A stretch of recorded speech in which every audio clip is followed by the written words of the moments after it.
En mand, manden, mænd, mændene. Okay, so en man, that is a man. Manden, that is the man. Men is men. Mændene is the men. And by the way, most of the time you're not gonna hear it like mændene, because native speakers, we don't say it like a textbook. We're gonna be like mændene, right? Mændene. Yeah, so that's a little side note. If you're living in Denmark, the way I say it in this video, because it's like educational and very basic, might be very, very clear, but then in real life, in the streets, people might be a little more, not so articulate and not so clear in their pronunciation. So anyway, en mand, manden, mænd, mændene, mændene. Okay, and that is of course man. Then you got the ting, so en ting, tingen, ting, tingene. I'll take a second and look at that. En ting, tingen, ting, tingene. Yeah, so this one is a little bit different from the other ones that you see here, because there are some nouns that don't change in the plural, right? So even though there's more than one, they don't become something else. And generally these nouns are few compared to the ones that do change, but there are some, and this is one of them, right? Ting, en ting, to ting, tre ting, whether it's 1, 2, 3, it doesn't matter. So en ting, tingen, ting, tingene. Alright? And then you got hånd, hånd, hånd, hånd. En hånd, hånden. Hænder, hænderne. En hånd, hånden. Hænder, hænderne. So again, a hand, the hand, hands, the hands. Alright? Yeah. I think for some of you, if you're new to Danish, it might be hard that you don't put an article before the noun, like in English or Spanish or many other languages. So in Danish, it's a suffix, and it's the ending of the word. And maybe you already noticed that you can actually just take the en here, en mand, en ting, en hånd, and then put it at the end. Right? So it's kind of easy if you look at it that way. And today I'm kind of presenting you with a mix of basic nouns. Some of them are very easy in the plural and others are harder. Something like hånd, hånden, and then it becomes hænder in the plural. Might be confusing, I get that. But there are some of these words that are just annoying. And so yeah, you kind of just have to memorize them. Right? Now the good thing is you're gonna hear them a lot. If something is important, then it's basic, then you need to memorize it. But because it's basic, you're also gonna hear it a lot. So it all works out in the end. You just gotta have a positive attitude. That's the thing. So easy for me to say, of course. So that was hånd. Then you got hus, hus, hus. Et hus, huset, huse, husene. Let's do it again. Et hus, huset, huse, husene. Alright, so this is with it, right? So this is a different gender. Now it's not masculine and feminine in Danish, it's something else. The main thing you need to remember is that some nouns have en and others have it.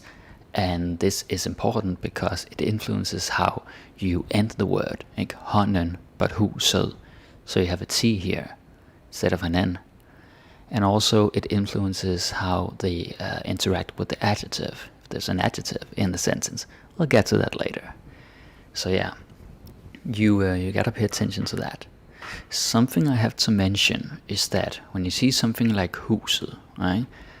A noun in the singular definite, and so like the house is just one, it's a specific house, the house. the T is not really pronounced. It's more like a soft D. And again, if you've been learning Danish for a while, you're probably annoyed with this, but it is what it is, right? We have this soft D in Danish, and sometimes the soft D sound comes when you have nouns that are in the singular definite. And so again, just one, and it's a specific one. Or if it's a verb in the present perfect, but we're not talking about verbs today. I'm just giving you a little heads up. Alright, cool. So that's definitely something you want to keep in mind. So that was the first one. We'll do a few more of these. I think I have maybe 6 or something. Now I took out the English translation here because you also gotta sort of think for yourself. You gotta train yourself to be like, oh okay, yeah, I see where this is going. So you had the introduction before, that was like training wheels. So what we got? We got kvinde, and it's en kvinde. En kvinde. Kvinden. Kvinder. Kvinderne. Kvinderne. Right, so of course this is woman. En kvinde. Kvinden. Kvinder. Kvinderne. Oh, and a little side note. I remember some Americans pronouncing this like que, like it's a Q. It's not a Q, it's a K and a V, okay? So, kvinde. Kvinde, kvinden, kvinder, kvinderne. Yeah, easy enough, right? Now, of course, this one you cannot put en because it already ends with an e. So you just put an n. And if it ends with an e, you just put the n. Yeah. Nice. Yeah, so this one in the plural is kvinder. You add an r. It's very common that in the plural they end with r. Sometimes it's without. It's just with an e. Yeah, and then there's some very irregular, unpredictable ones. But yeah, let's focus on the predictable ones as well. Alright, cool. Then we have bil, en bil, bilen, biler, bilerne. Alright. En bil, bilen, biler, bilerne. Okay, so again, car. Like en bil, bilen, biler, bilerne. Not so much more to say, because it's the same logic as with many of the other nouns. En kvinde, en bil, kvinden, bilen, kvinder, biler, kvinderne, bilerne. Alright, super. Næste navn. Et navn. Navnet. Navne. Navnene. Et navn. Navnet. Navne. Navnene. But again, like I said before, when you have this ene, like there's no r in the plural, it's very likely that it's going to be pronounced as navne. Like in the street, out there in the world in Denmark, you're not going to hear people say navnene. Like, that's just me because I'm a teacher. But regular people, myself included, if I'm with other Danes, I'll just be like, navnene. Jeg kan ikke huske navnene. Can't remember the names. Okay? So that's how it is. Real life. So that was, of course, name. Så har vi hund. Hund. That's always a good word. Starting with en hund. En hund. Okay? Hunden. Hunde. Hundene. En hund. Hunden. Hunde. Hundene. Hundene. I'm just gonna say hunde from now on. I'm just gonna say it the quick version because you already get the point. En hund. Hunden. Hunde. Hundene. Very nice. Det er smukt. So same logic as with many others. Like same as with the noun. Of course this one is en and it's it noun. But other than that it's the same. Like navne, hunde. Navnene, hundene. Navnene, hundene. Alright. Beautiful. Den næste side, the next page, det er, hvad har vi? Problem. Et problem, problemet, problemer, problemerne. Again. Et problem, problemet, problemer, problemerne. Alright? So, yeah, same thing. It becomes problemet. It, problem, you take the it and you move it. Problemet. Alright? Problemer and then problemerne, because you just add the ne. Problemer, problemerne. Then we have idé. Idé. Okay, så en idé. Ideen. Idéer. Idéerne. Nice. En idé. Ideen. Idéer. Idéerne. So, right, that is en, of course. It's an idea. And yeah, there's a little accent here. We don't do it so much in Danish, but sometimes, and this is one of them. En idé. Again, it's especially useful when you have something like this. Ideen. Right? Something I can tell you, this is more like a pronunciation tip, is that in Danish, if you see two vowels next to each other, and like a double, like e, you see here, it's still two syllables. Like, don't say ideen, unless you want to be like really funky and slangy, but seriously, ideen, it's two syllables. Even if it's the same syllable, the same letter, the same vowel, you gotta say it in two syllables. You don't contract it like you might in English or something like that. We don't do that. So yeah, idéer, idéerne, yeah, and it just continues. Smukt, beautiful. Så har vi sted, place. So, et sted, stedet, steder, stederne. Et sted, stedet, steder, stederne. Yeah. Pretty easy, right? Ending with a soft E. Sted, stedet, steder, stederne. Beautiful. Så har vi banan. Kind of smile when I see this word. En banan. Bananen. Bananer.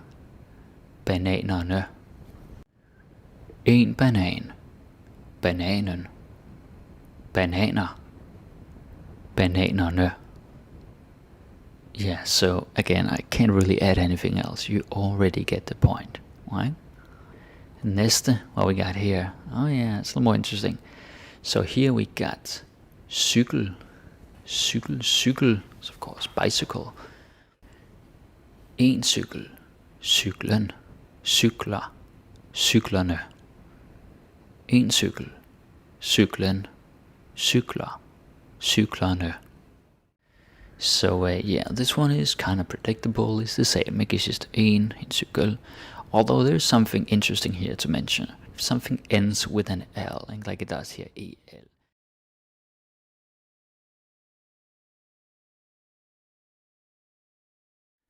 Jeg gav bogen til ham. Jeg gav bogen til ham. I gave the book to him, or I gave him the book. So when you're doing a transference, it's very common that we use til, like you're passing it on from one person to the other one. De gik ned til stationen. De gik ned til stationen.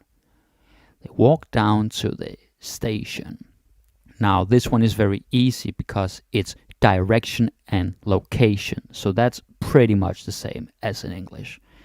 And then why we say ned, that is a little more complicated. But we do that a lot in Danish. Like ned, even though it's not physically down, just because we're going somewhere. Sometimes it's up though.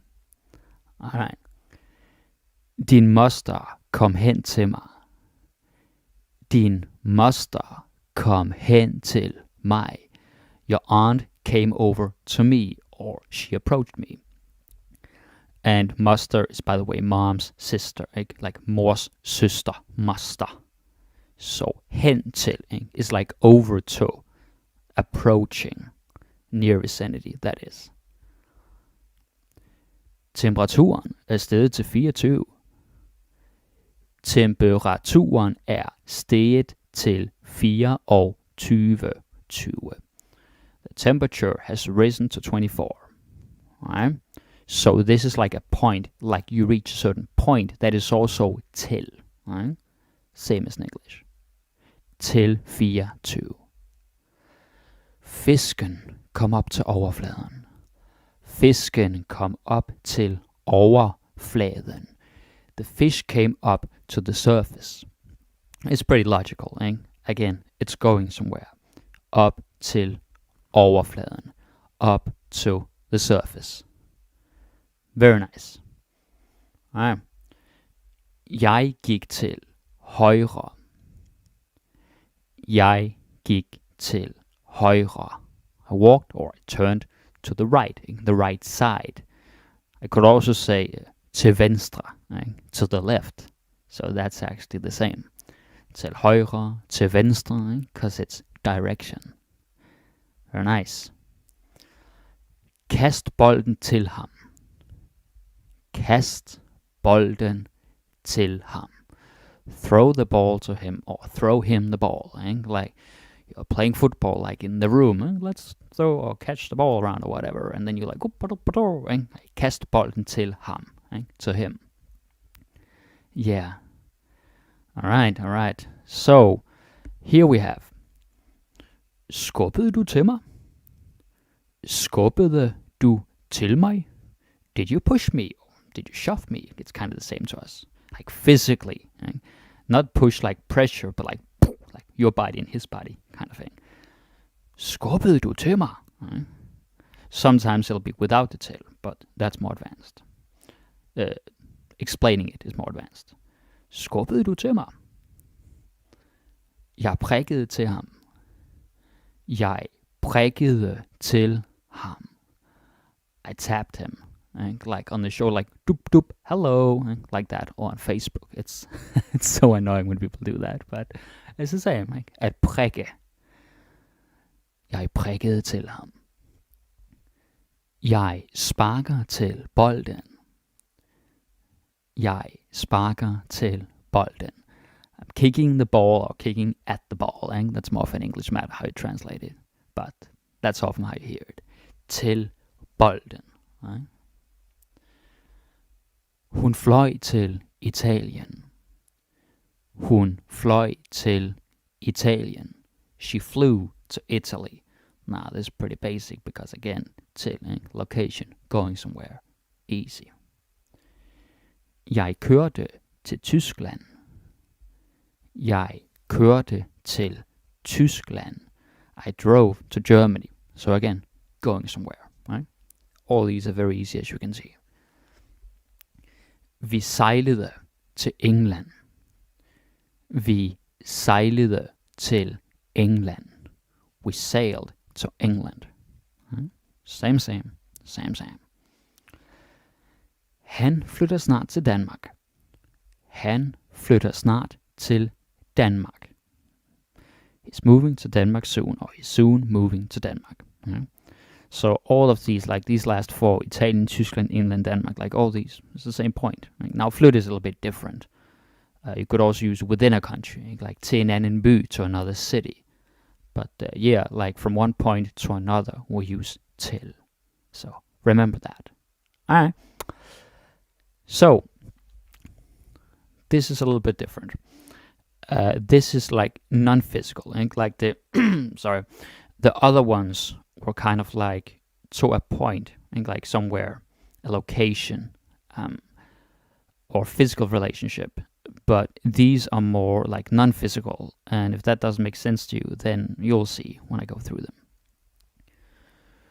Nu er der kun en uge til jul. Nu er der kun en uge til jul.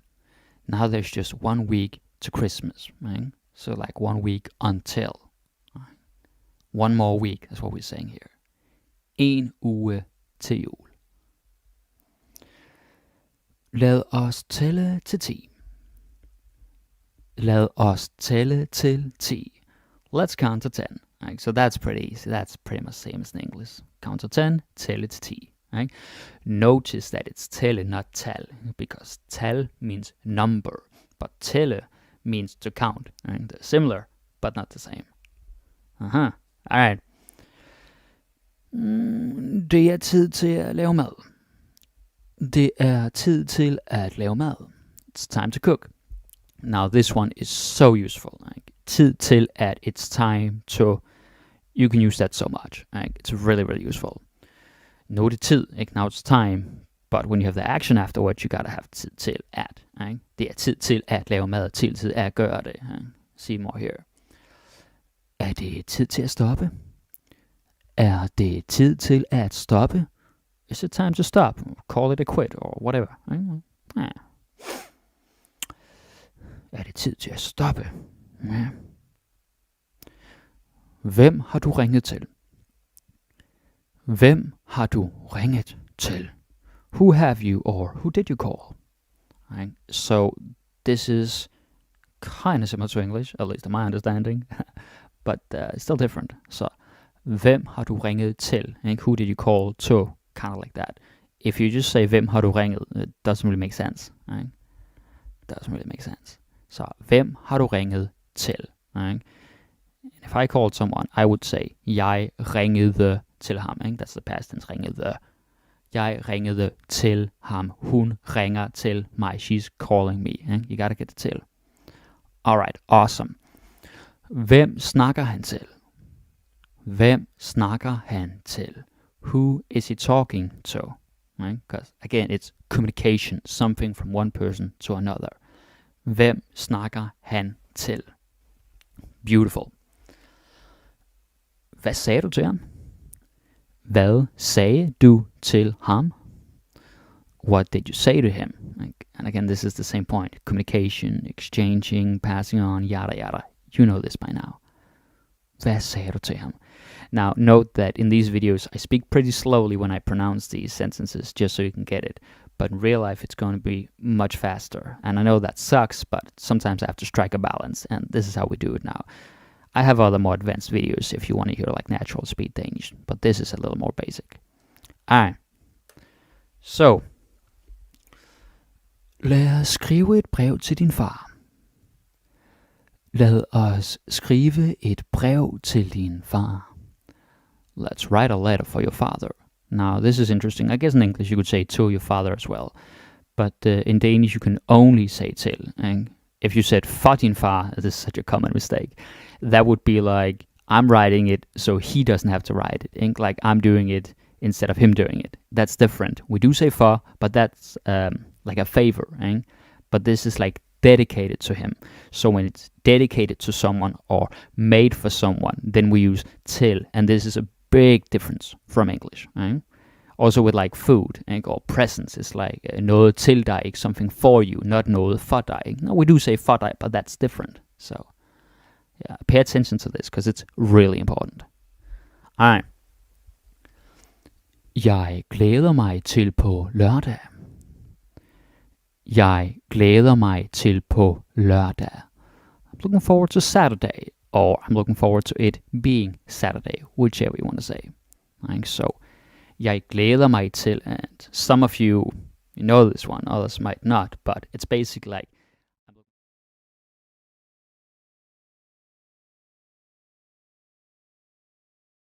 this first one, now you have the English meaning here, so you know what it's supposed to mean. And the meaning is, my friend is coming in 10 minutes. So, how do you say this in Danish? Well, there are some different ideas here. The first one is, min ven kommer I 10 minutter. Ho ho. Min ven kommer I 10 minutter. Min ven kommer om 10 minutter. Yeah, you got it in advance there. Min ven kommer om 10 minutter. Min ven kommer af 10 minutter. Min ven kommer af 10 minutter. Min ven kommer ved 10 minutter. Ved 10 minutter. Now, this time you got the answer in advance, but why? Why is one correct and another not? I can think for a second. What sounds right here? Nej. Yeah. Of course it's min ven kommer om 10 minutter, because when you are counting down, when you have something that's going to happen in the future, you say right? Min ven kommer om 10 minutter. Yeah. You might be tempted to say I 10 minutter, because you're thinking like, oh, in 10 minutes, and in that is I. But that is not right, because I 10 minutter would be like he's coming for 10 minutes. And I is what we're using when we're doing something for a length or duration of time. So like, I could say, jeg ventede I 3 timer. Like, I waited for 3 hours. I is how long you're doing something, not how much time is left. And of course it's not a 10 minutter. And it's also not ved 10 minutter. Alright? Alright, see, this is all about getting you to think, because you can see the answers and you can see what's correct, and that's cool if you can guess it. But why is it correct? That's what it's really about. Alright, cool. This one is, it's too cold today. Right? Now that's a lie in June, but anyway. So it's too cold today could be, det er for koldt i dag. Det er til koldt i dag. Det er for koldt i dag. Det er for koldt i dagen. Now, there's some problems here, obviously, with 3 of them. How do you say it's too cold? It's too cold today. What is the way? Yeah. Think about it. So here's the thing. Det er for koldt i dag. Right? Det er for koldt i dag. Because when something is too much of something, like it's a problem, it's an excess, it's more than it should be, then we say for. Could also be like for varmt, for stort, for hurtigt, for billigt, for dyrt, any adjective. Right? Or, maybe it's too many, so it's for mange. Right? So you might be tempted to say det er til koldt, because you have like 2, but it's like, nah, that's not right. Yeah, so det er for koldt. And the third one, you see koldt you see i dag in one word, and that is just, we never do that. I think it's always 2 words. And i dagen, that's completely whack. You can't say that. Dagen means like the day. But, yeah. Alright, let's move on. So this next one, sometimes the computer skips ahead for me, so that's why you'll see those things. Okay, this one is, do you have some water for me? Oh, that's a nice question. Now we know water is vand, of course, but there are many options here. Har du noget vand for mig? Har du nogle vand for mig? Har du noget vandet til mig? Har du noget vand til mig? They sound pretty similar. Let's take a second here. Let's think a little bit. Yeah. What do we do? Answer is, har du noget vand til mig? Why is that? Well, it's basically because when it's a resource, when it's something allocated or dedicated to, then it's til. In English it would be for. Right? It's kind of like, det har jeg ikke tid til, eller har du tid til det? Do you have time for that? Where in English you would say, well, yeah, obviously for. Right? But we have to say til. Yeah, so that's a very big difference between Danish and English. Yeah. So you cannot say noget vand for mig, and you could not say nogle vand, because nogle, that is for countable. I think it's plural countable. Like waters, that would be completely different. Water is a mass, and we don't count it typically. So, and har du noget vandet is also whack, because vandet or vandet means the water. And you cannot say, do you have some the water? I think that's no, that's a no-go. So yeah, think about that. Alright, we move on to this one. He loves his parents. Okay, that's nice. So, first one is, han elsker sine forældre. Han elsker hans forældre. Han elsker sine forældre. Han elsker sin forældre. Again, they look very similar. Let's think about it. What is the right one?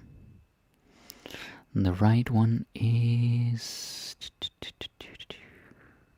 Yeah.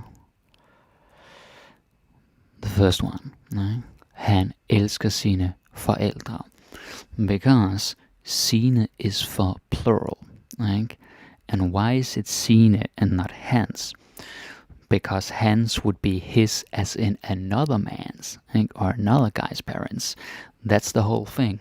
When it's third person, right? And that's han and hun, or the person's name, then you say sin or sit or sine because it's their own. And if it's their own, then you say sin, sit, sine. Yeah. And the third one is also wrong. Like, han elsker sine forældre, because it's not supposed to be two words. It's just one word. Right? So it's forældre. Because if you say forældre, that's not really a thing, but it sounds like for older, right? Or like elders, because ældre also means older. Like, jeg er ældre, I am older. Yeah. And of course the last one is wrong because it's seen. Right? Seen would be for the singular, but he has two parents. Right? So therefore it's sine. Yeah, that's how it is. Alright, super duper. Let us move on. So, this one is I trust you. I trust you. What we got here? We got jeg tror på dig. Og jeg stoler på du. Jeg har stolet på dig. Jeg stoler på dig. What is correct? What should I do here? Well. Jeg stoler på dig. Now here's the thing. You see something like jeg tror på dig, and you know that tror is what? Believe. Right? So it's a little bit different. Jeg tror på dig is like I believe in you. And jeg stoler på du, that is whack, because du, that is the subject, when he or when you are doing it actively. So that's different. It has to be dig, because it's an object. It's the receiver of an action. And jeg har stolet på dig is just, yeah, you can say that. Right? Awesome. Let us move on to... Oh yeah, this is kind of crazy sentence. I had a lot of fun with this. I love men who don't work. Yep. And when I say work, I of course mean that they don't have a job. I don't mean that they're like having a malfunction, if that's what you're thinking. Alright. Jeg elsker mænd, hvem ikke arbejder. Jeg elsker mænd, hvem ikke arbejder. Jeg elsker mænd, der ikke arbejder. Jeg elsker mænd, der ikke arbejder. Jeg elsker mænd, ikke arbejder. Alright, let's pay attention here. What do we do? What do we do about this one? Men who don't work. Yeah. Let's get the answer. Jeg elsker mænd, der ikke arbejder. And here's why. Because the other ones, you have the first one. Jeg elsker mænd, hvem ikke arbejder. You'll be very tempted to say them, because you're like, oh yeah, that's who. But it is not who when you're saying the person who, or the thing that. Then it is der, or some, but we'll get to that point another time. Cannot be them. Them could be more like for them, like to whom, but that's more advanced. So, the first one is wrong. And jeg elsker mænd. You cannot say that because mænd is not a thing. Men is men. That's man in plural. Just like it's also sort of irregular in English. So, jeg elsker mænd, der ikke arbejder. If you say, jeg elsker mænd, ikke arbejder, that is also totally wrong. Because, you cannot have elsker here. It's got to have an R. It's got to be present tense. So that's very important. And also there is no article. Like there is nothing here saying like that don't work or who don't work. And you gotta have that. Yeah. Alright, cool. You guys are learning a lot. Let's move on. Okay, so this one means, are you afraid of wolves? Very relevant, I guess. Er du bange af ulve? Er du bang for ulv? Er du bange for ulve? Er du bange for ulven? Right? Let's take a second here and look at it. What seems right to you? What is it? What is it? Yeah. Alright, let's get the answer. Er du bange for ulve? Okay. Er du bange for ulve? Here's the thing about that. The first one, now you might see that and you're like, oh yeah, bange because afraid of, but no, when you are scared of something in Danish, that is bange for. Okay? Yeah, whether it's a little bit or a lot. Also, if you're afraid that something is the case, oh, jeg er bange for, det er rigtigt, I'm afraid it's true, like that. So yeah, bange for, always. And the second one is wrong because, it's bang. It's not really a thing other than bang bang, a sound. So different. And ulv, ulv would be singular, like wolf. Are you afraid of wolf? That's kind of Tarzan language. And the fourth one, er du bange for ulven, could be correct, but it means something else. That would mean, are you afraid of the wolf? It's different. Therefore, we gotta say, er du bange for ulve? It's all very logical. It's just the plural. It is the plural. Alright, let's take the next one. It was actually very easy. Barely an inconvenience, and my computer gave you the answer, but let's look at it anyway. So, you could say, det var faktuelt meget nemt. Det var faktisk meget nemt. Det var rigtig meget nemt. Det var faktisk meget nemlig. Now, some of these are so wrong that they hurt to say, and then I'm already telling you that they're wrong. Can't hide it. But here's the thing. You gotta think, what seems like the best option?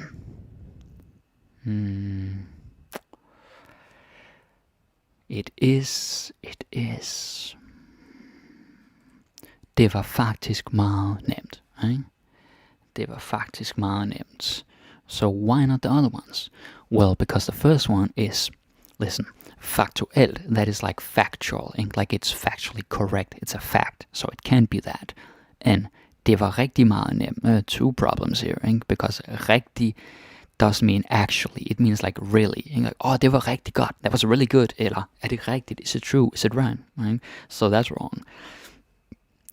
And on top of that, it's nem, which is whack, because you gotta have the T, because det var nemt, it was easy. So that's also wrong. Det var faktisk meget nemlig. Now you see nemlig, and you might be like, oh, hey, there's my cat. Hey, Matthias. You see a word like nemlig, and you might be tempted to think, oh yeah, nemlig, that could mean, easy or easily, but no. Nemlig has another meaning, actually two meanings, but I'll just cover one.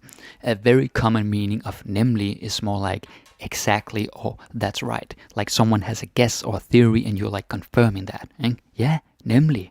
Maybe they might make it longer and say, nemlig, det er rigtigt, that's right.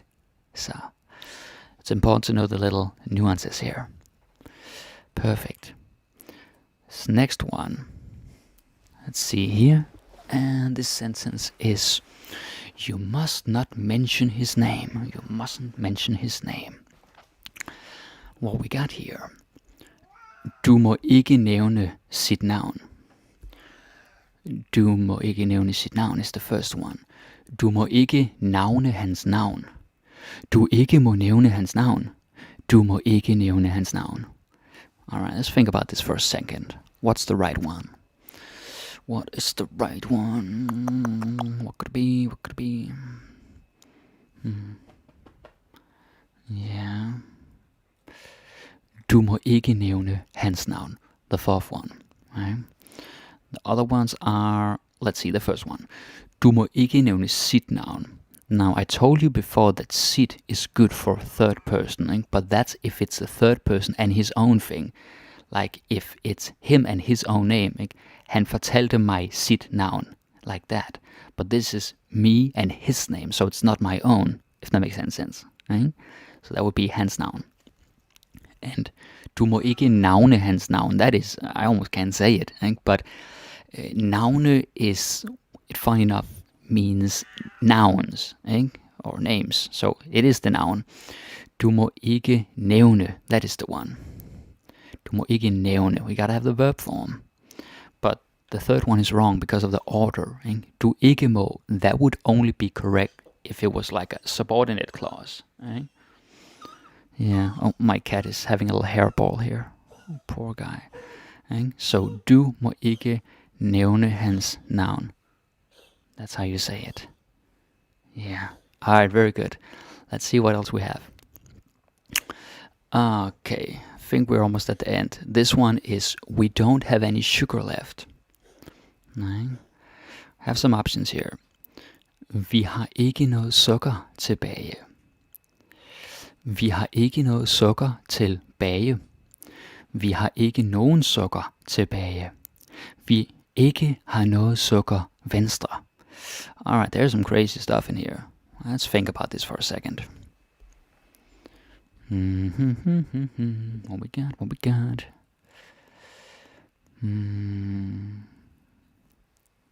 Let's see what the right answer is. Some of you already know, I'm sure. Vi har ikke noget sukker tilbage.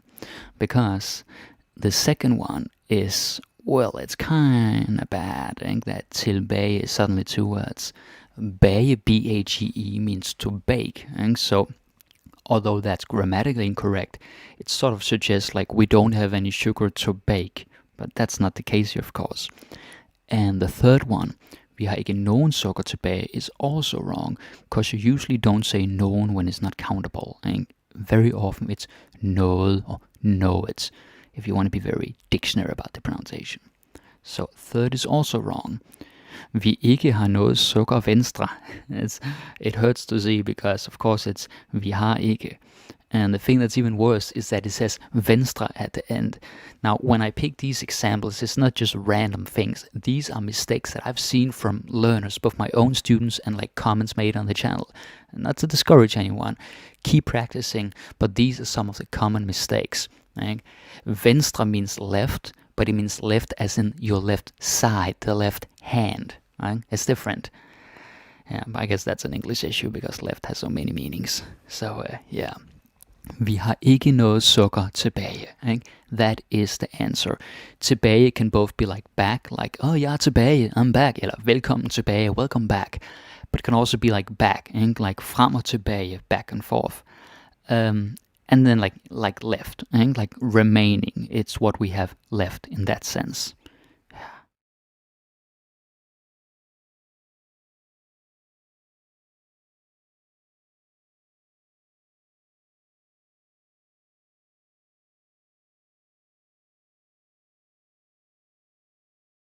Jeg gjorde det for dig. Jeg gjorde det for dig. I did it for you. Right, so this is basically the same as in English.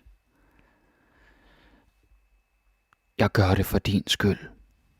Jeg gør det for din skyld.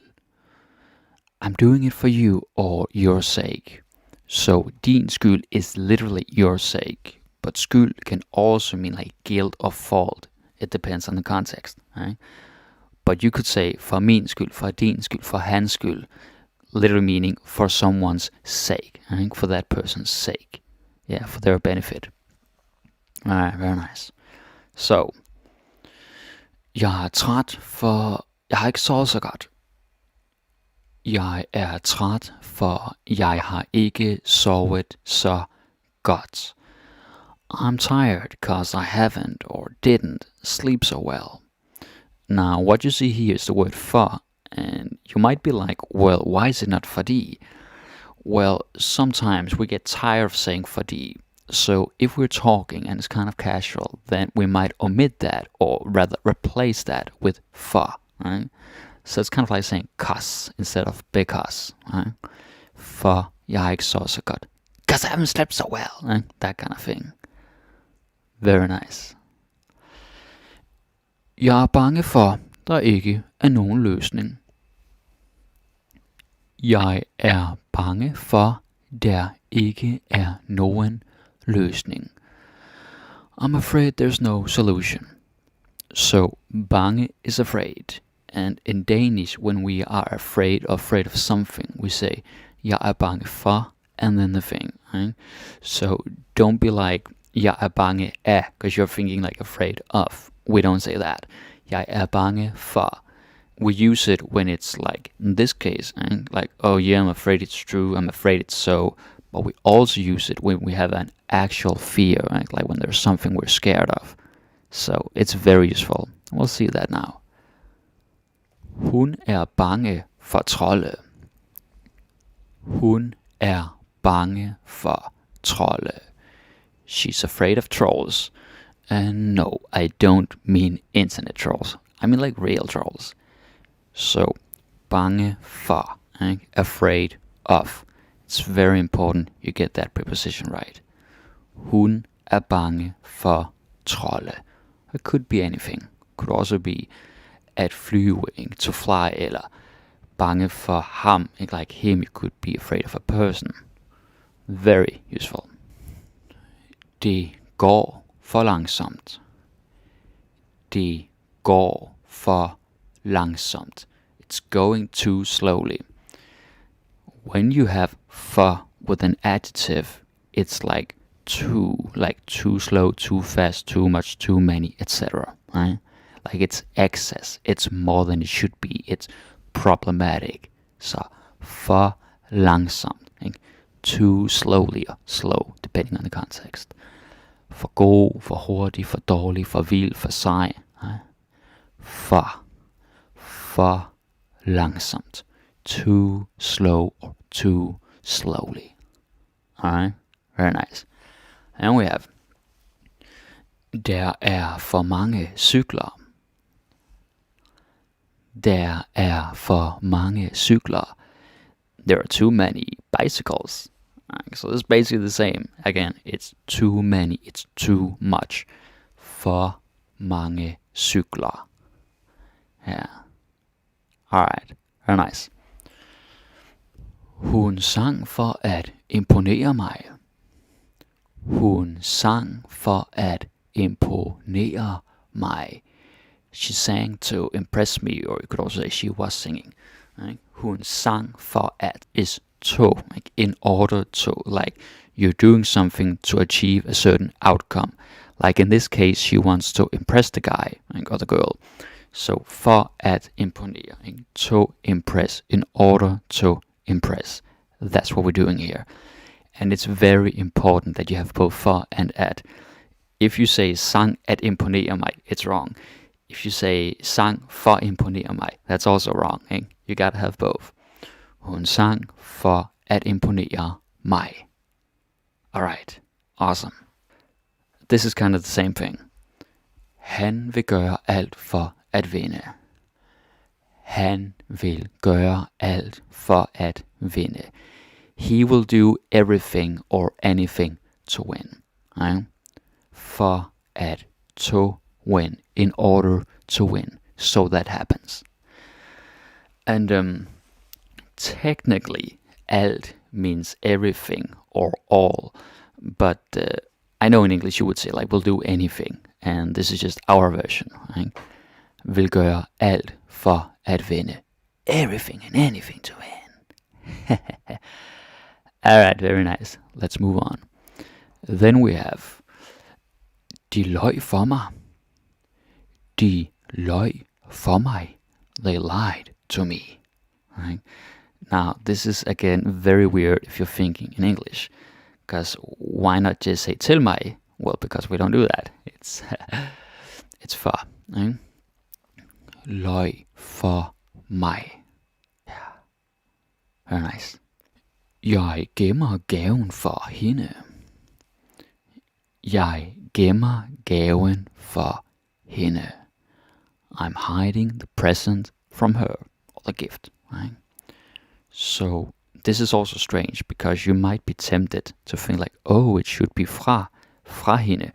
But if you said that, then it's like you are hiding the present that you got from her. Right? Like the one you received from her, you are hiding. But that's not the case here. Right? You're hiding it so she doesn't find it. That's the whole point. Så, gaven for hende. Alright. Hvad er chancen for, at det sker? Hvad er chancen for, at det sker? What is the chance of that happening?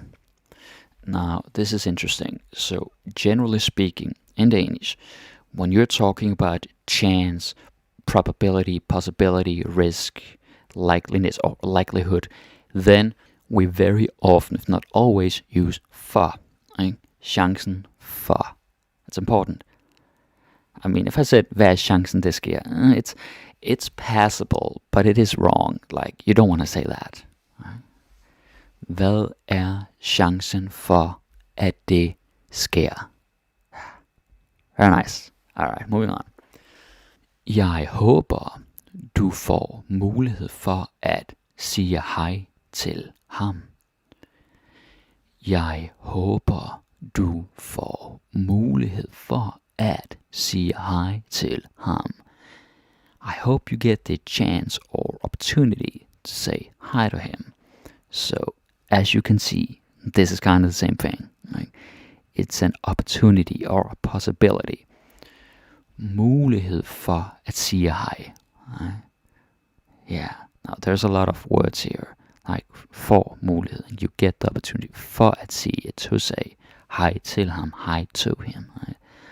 So you really gotta pay attention to everything. Like you gotta be aware of everything that's going on here in the sentence to get it right.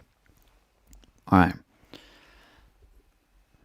Hvad er risikoen for, at han bliver ramt af lynet?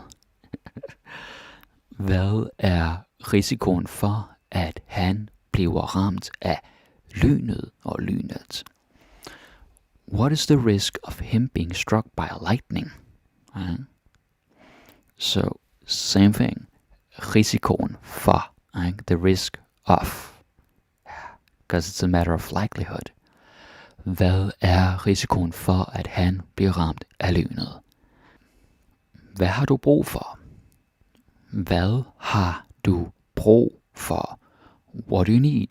Now, in Danish, there are many ways of saying need. This is just one of them. Because that's probably for another video if I really want to go in depth. But this is a very common one. Så hvad har du brug for? What do you need? Kind of like, what do you have use for? Right? And it's important that you say brug for, ikke? Not brug til. Because brug til, like I could say, jeg bruger den til, ikke? But that's like I'm using it for like the specific purpose, right? But this is more like what I need myself. So therefore it's har brug for, right? Hvad har du brug for? Right? You're gonna hear this a lot. I mean, if you're already in Denmark, you know it. You've heard this like a million times already. Alright, so the response to that could be, jeg har brug for din kærlighed. Jeg har brug for din kærlighed. I need your love. Jeg har brug for din kærlighed. Yeah. Alright, very nice. This is a little bit different, but similar. Vi har alle behov for opmærksomhed. Vi har alle et behov for opmærksomhed. We all have a need for attention. Now, the difference here between brug for and then behov for is like brug for could be, you have a physical need or a practical need. Could be a lot of different needs. Whereas behov is like a need. It's more like a human need.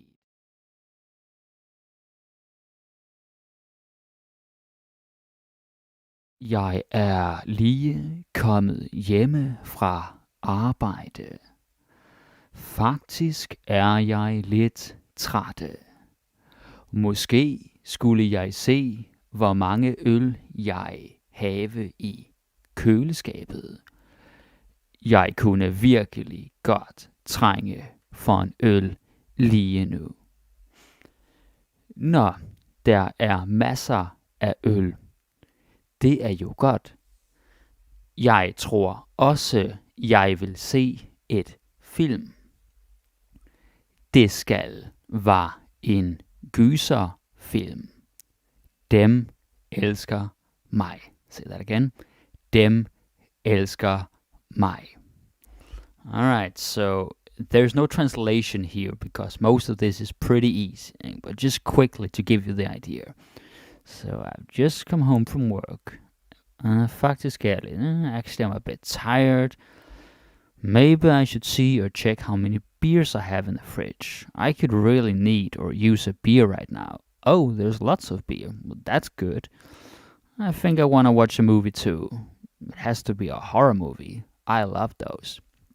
So, take a second and see if you can identify the mistakes, because there's a lot of mistakes here. And this is a good exercise because when you do homework, you're gonna make mistakes. So this is like training you to see what's wrong. Yeah. Alright, so let's see what the mistakes are. Oh, there's a few here. Jeg er lige kommet hjemme. That's wrong. Lidt trætte. That's wrong too. Øl jeg have. Yeah, that's definitely wrong. Jeg kunne virkelig godt trænge for. Yeah, don't ever say that.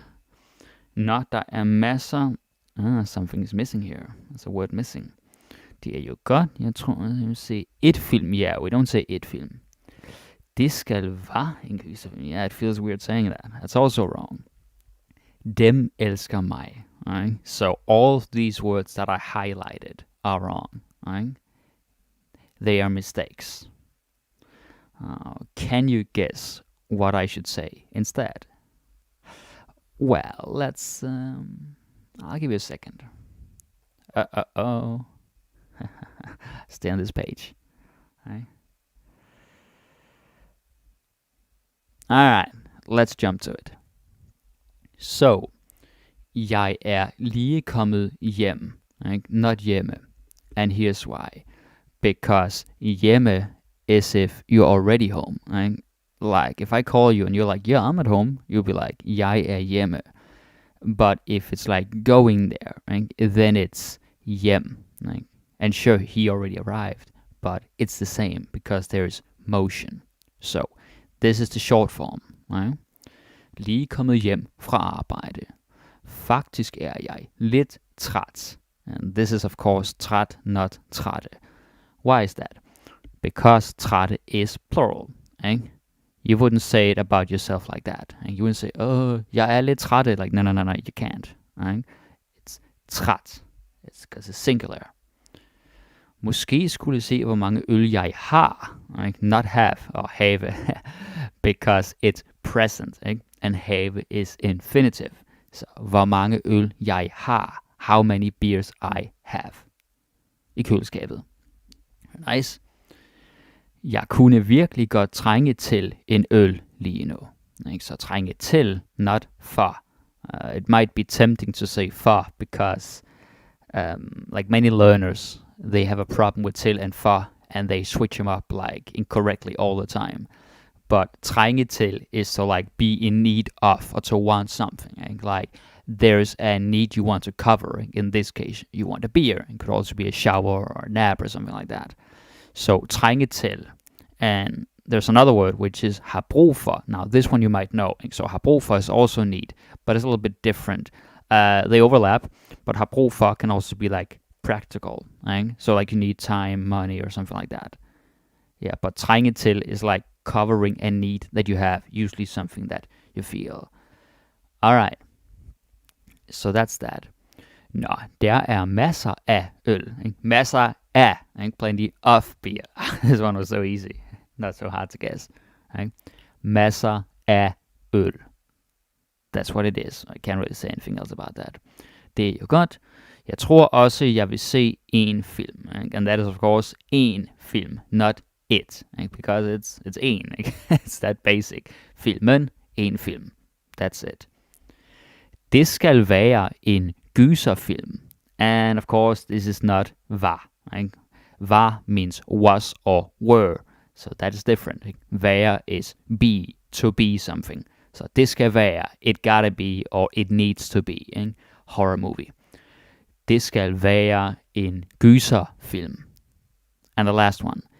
Dem elsker jeg. Not my, because my is baby language. Right? Well, I think they would actually say, mig elsker film, or something like that. but this is jeg. Ikke? Så dem elsker jeg. Alright, so this was the first one. And I have a few more of these. So this text, let's see what we got here.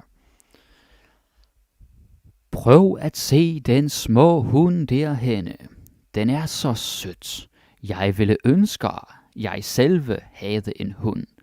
Eller ville jeg nu også det? Det ved jeg ikke. Hvis jeg havde en hund, skal jeg gå tur med den hver dag. Den slags har jeg ikke tid for. Jeg er en meget travlt mand. So let's see if you guys can catch some of the mistakes. Because there are some.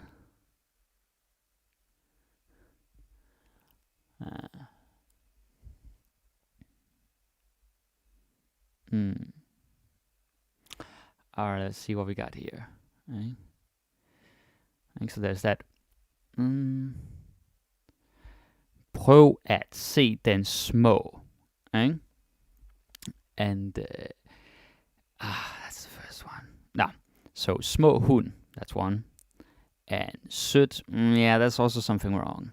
Jeg ville ønske. Right? Jeg ville ønske. Nah, that also sounds wrong. Jeg selve. You wouldn't want to say that. Selve. Havde en hund. Eller det vil jeg ikke. Something with the spelling here is not good.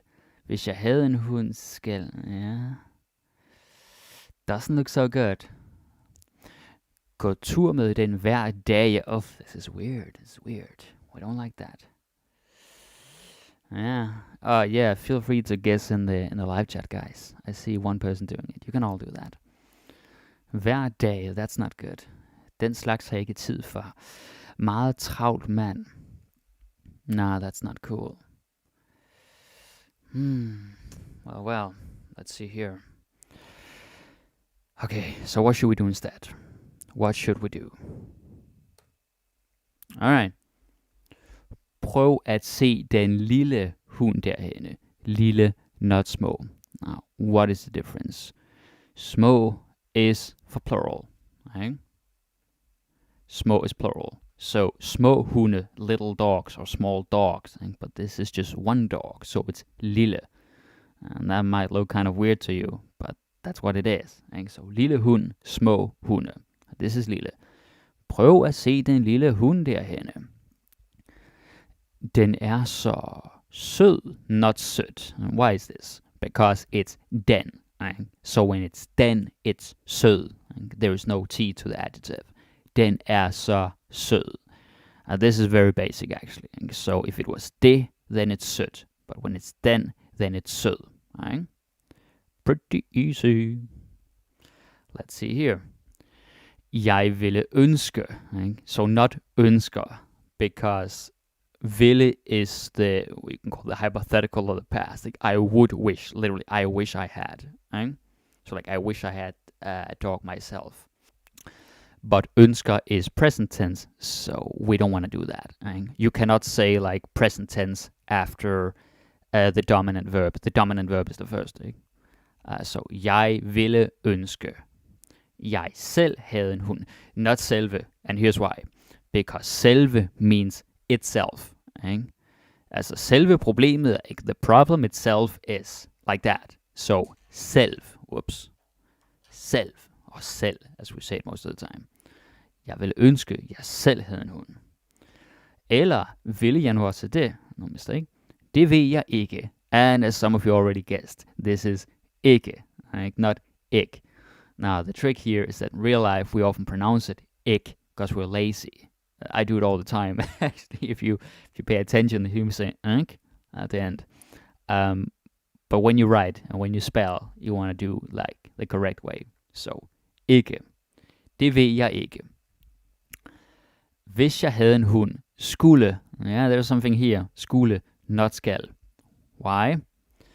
Because this is the hypothetical, and also the past is the same to us. So if I had a dog, I would go, or I had to go, depending on the context. The translation differs.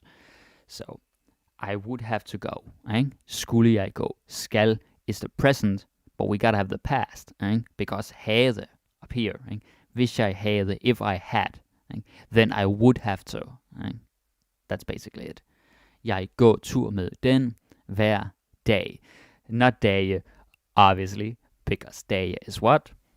Dage is plural, ikke? So it's day, because day would be days. You cannot say every days. So, grammar. Den slags har jeg ikke tid til. Not for. This is the thing. If you are talking about a resource, and I always use like time and money because they're the best examples, but it could be anything. Could also be energy or something.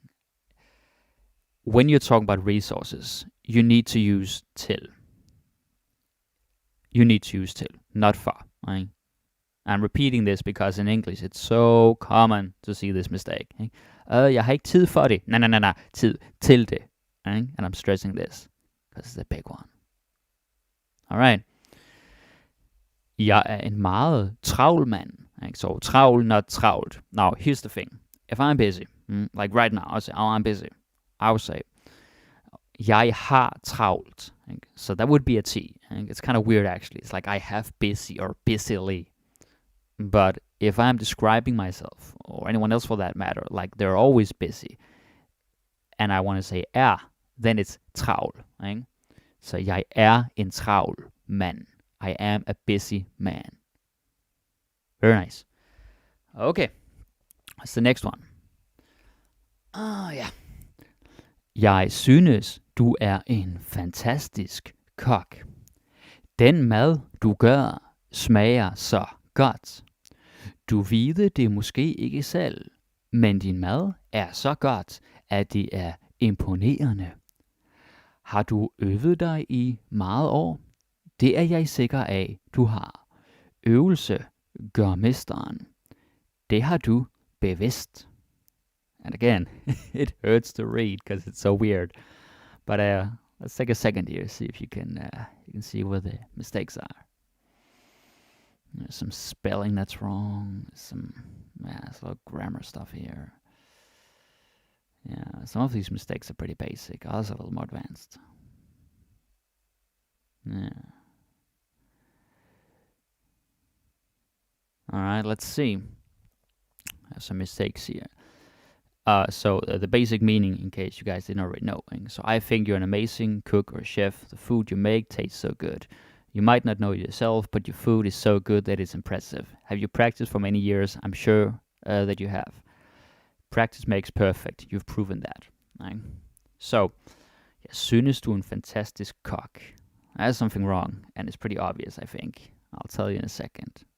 Fantastisk kok. Den mad du gør, yep, that's also wrong. You don't say that. Den mad du gør.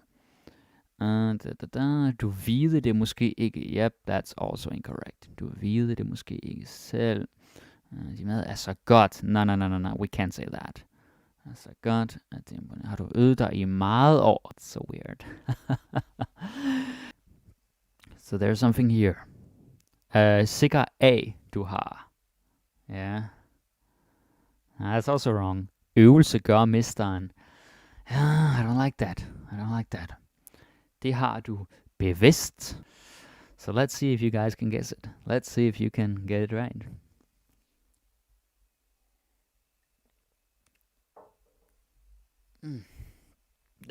Let's see. Alright. Jeg synes, du er en fantastisk kok. So this is just 1K. Here's the thing. In Danish, we don't end with a double consonant. A consonant like K or L or M or P, not a vowel. We don't end with a double consonant. So that's one thing. Fantastisk kok.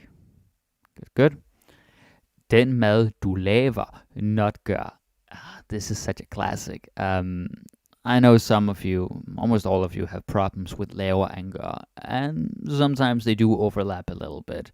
But whenever you are making something, like a product, or you're bringing something into existence, then it's lave, or in this case, laver, not gør. So, den mad du laver, the food you make. smager så godt, tastes so good. Du ved, not vide, because. Vide is infinitive, right? And you cannot say infinitive like right after the subject. It gets weird. Infinitive would typically be after another verb.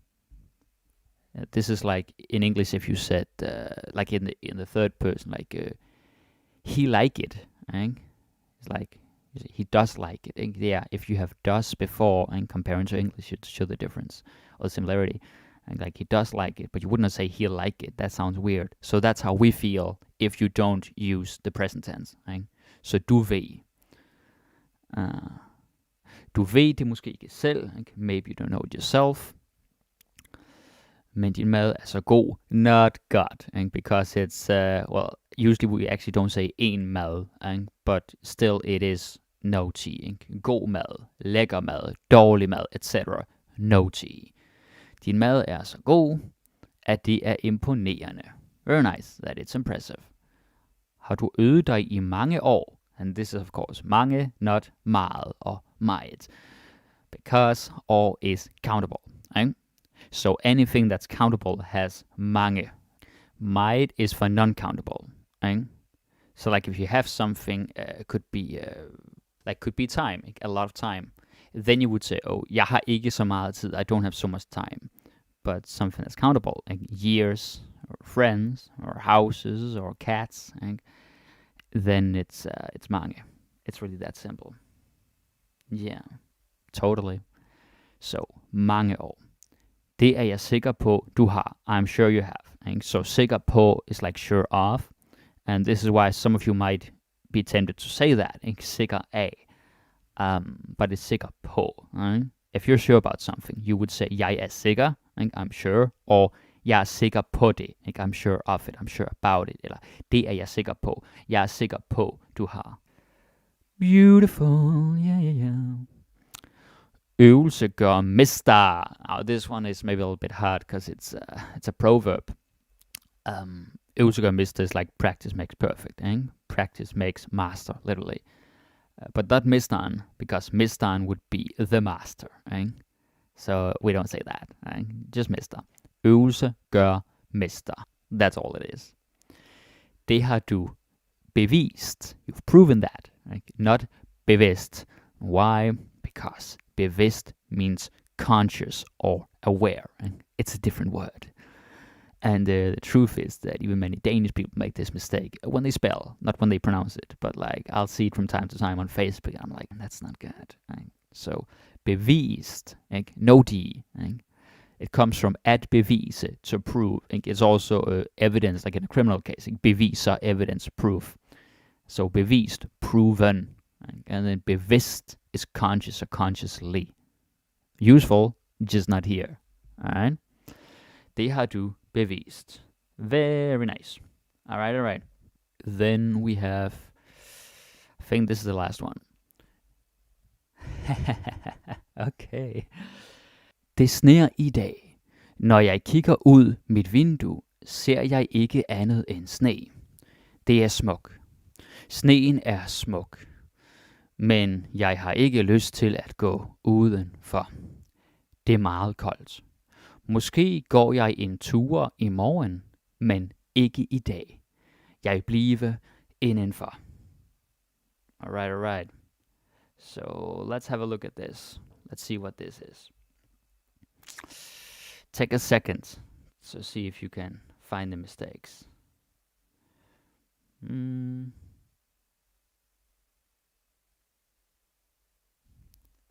Yeah.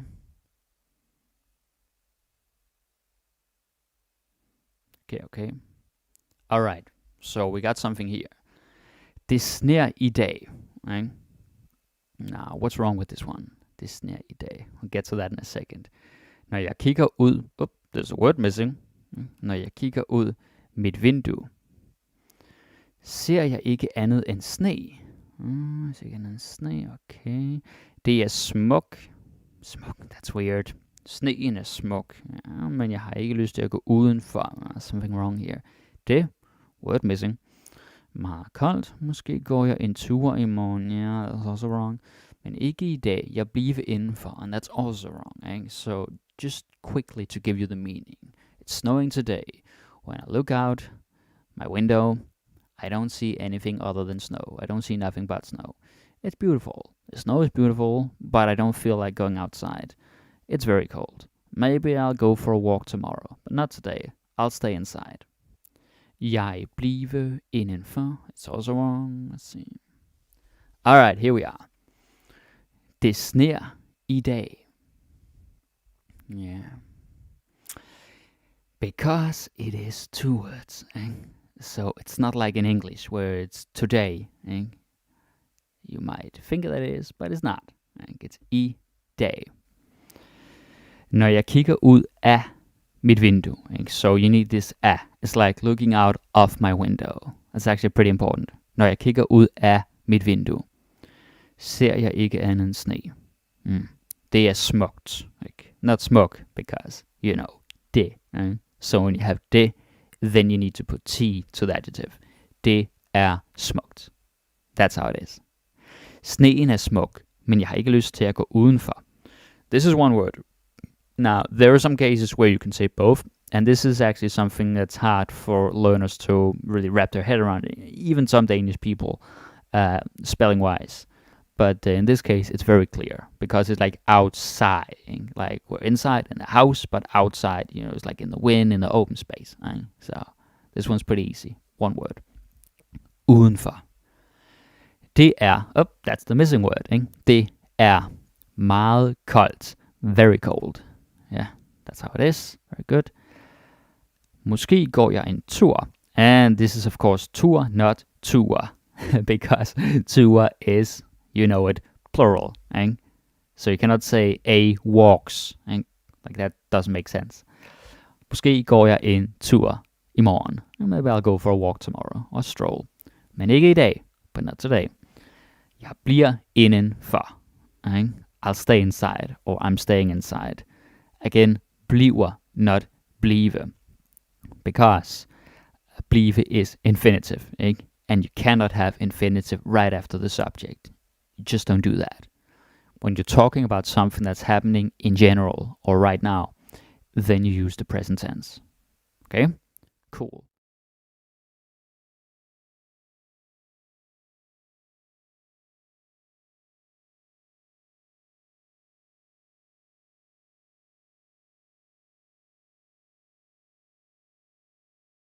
Now, the first mistake, it comes from this word, or these two words, ved and kender, because they both mean know, like to know in English.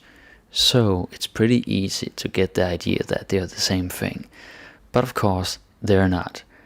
So you might use ved at the wrong time, or kender at the wrong time. But there are rules to follow, and let's look at them. Essentially, here's the difference. Vide is about the information that you have, and it's some knowledge you possess, or is something you remember, or something you know is like at vide. You know about something, you have knowledge about it, information about it, is something you remember, something you can recall. Alright, so that is at vide, to know. And at kende is a little different. It's more like when you are familiar with something, like you have encountered it before, seen it before.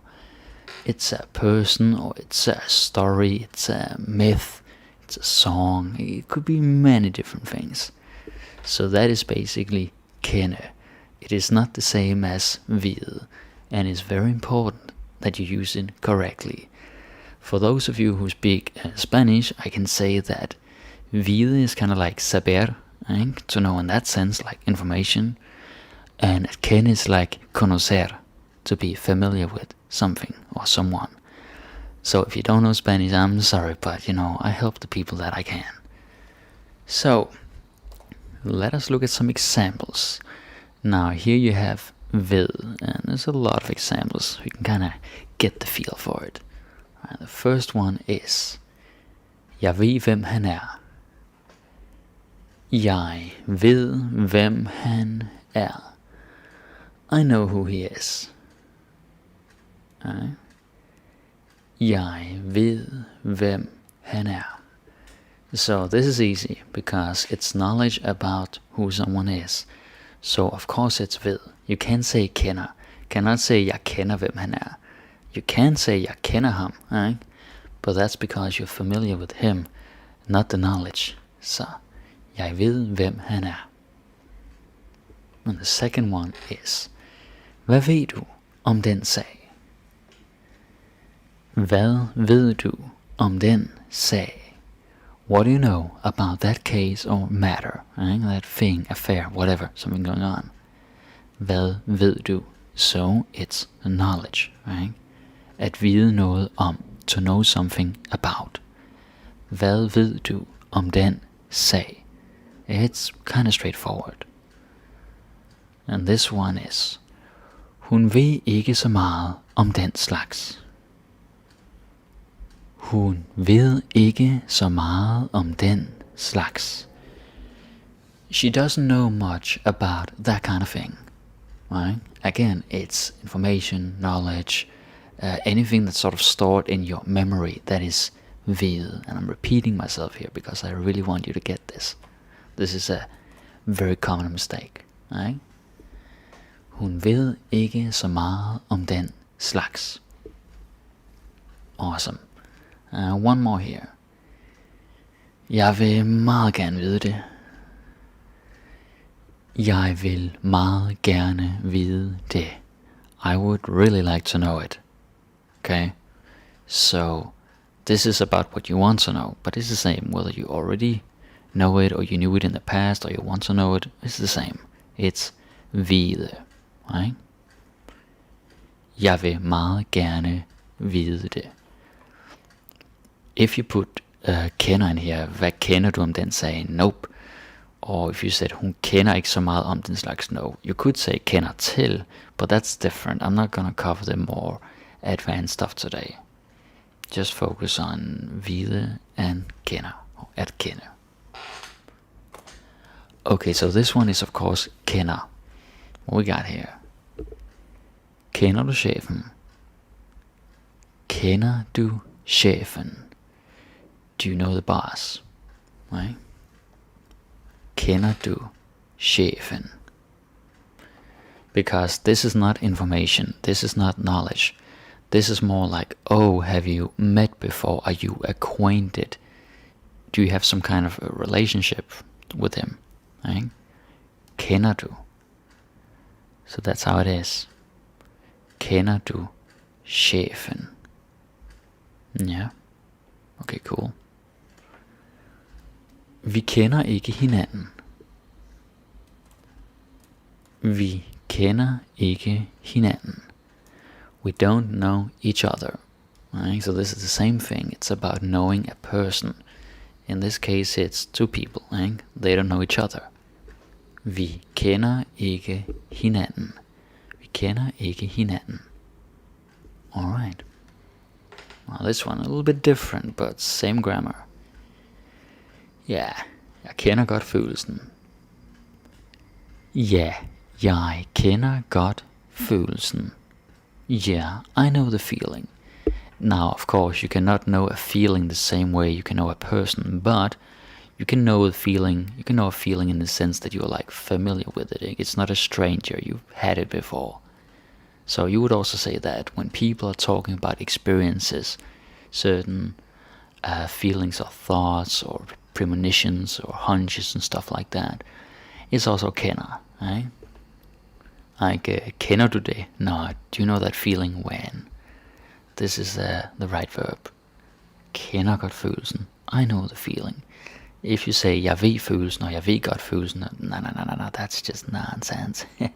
Don't say that. Alright?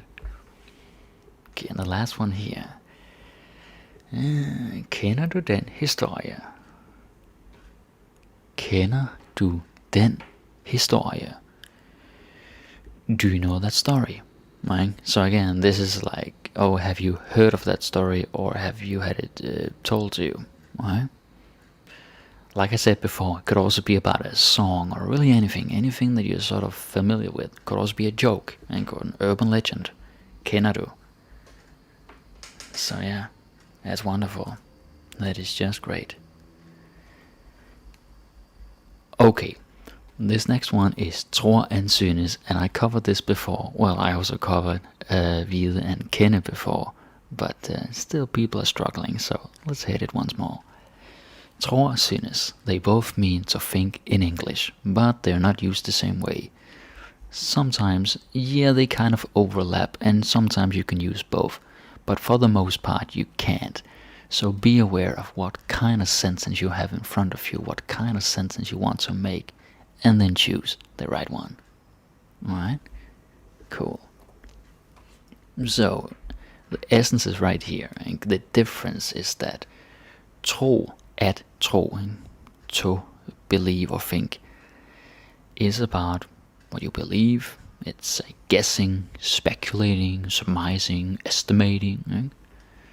It's basically what you think the case is about some situation or some person, some outcome, something in the world, like the real world, not your opinion, but the actual world.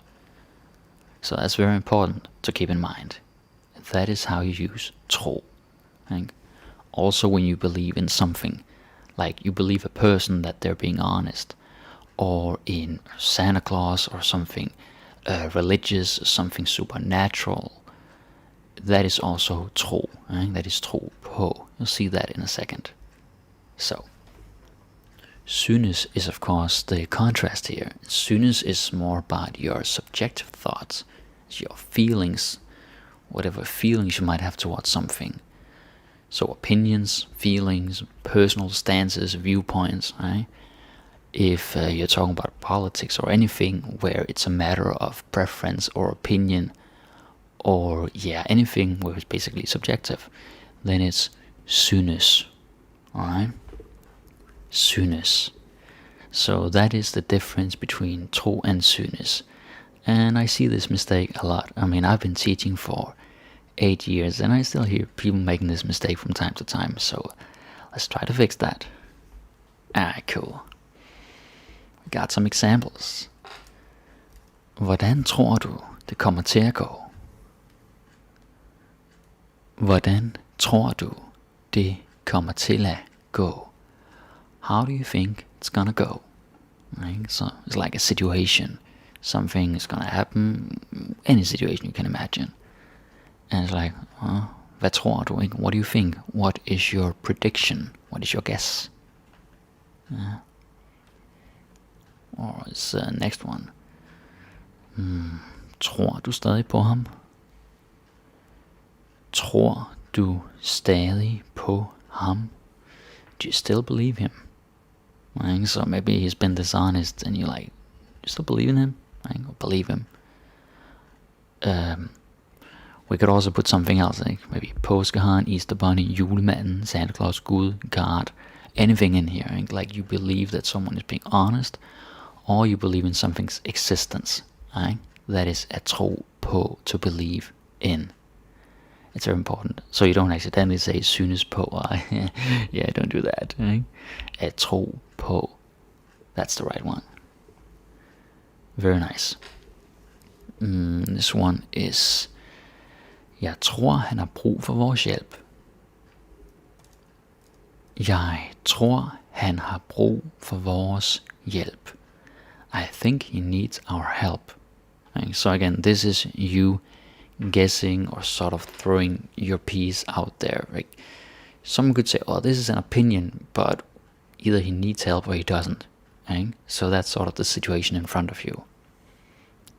So jeg tror. Jeg tror han har brug for vores hjælp. The last one here. Hun troede ikke, der var tid nok. Hun troede ikke, der var tid nok. She didn't think there was time enough, or enough time. Right?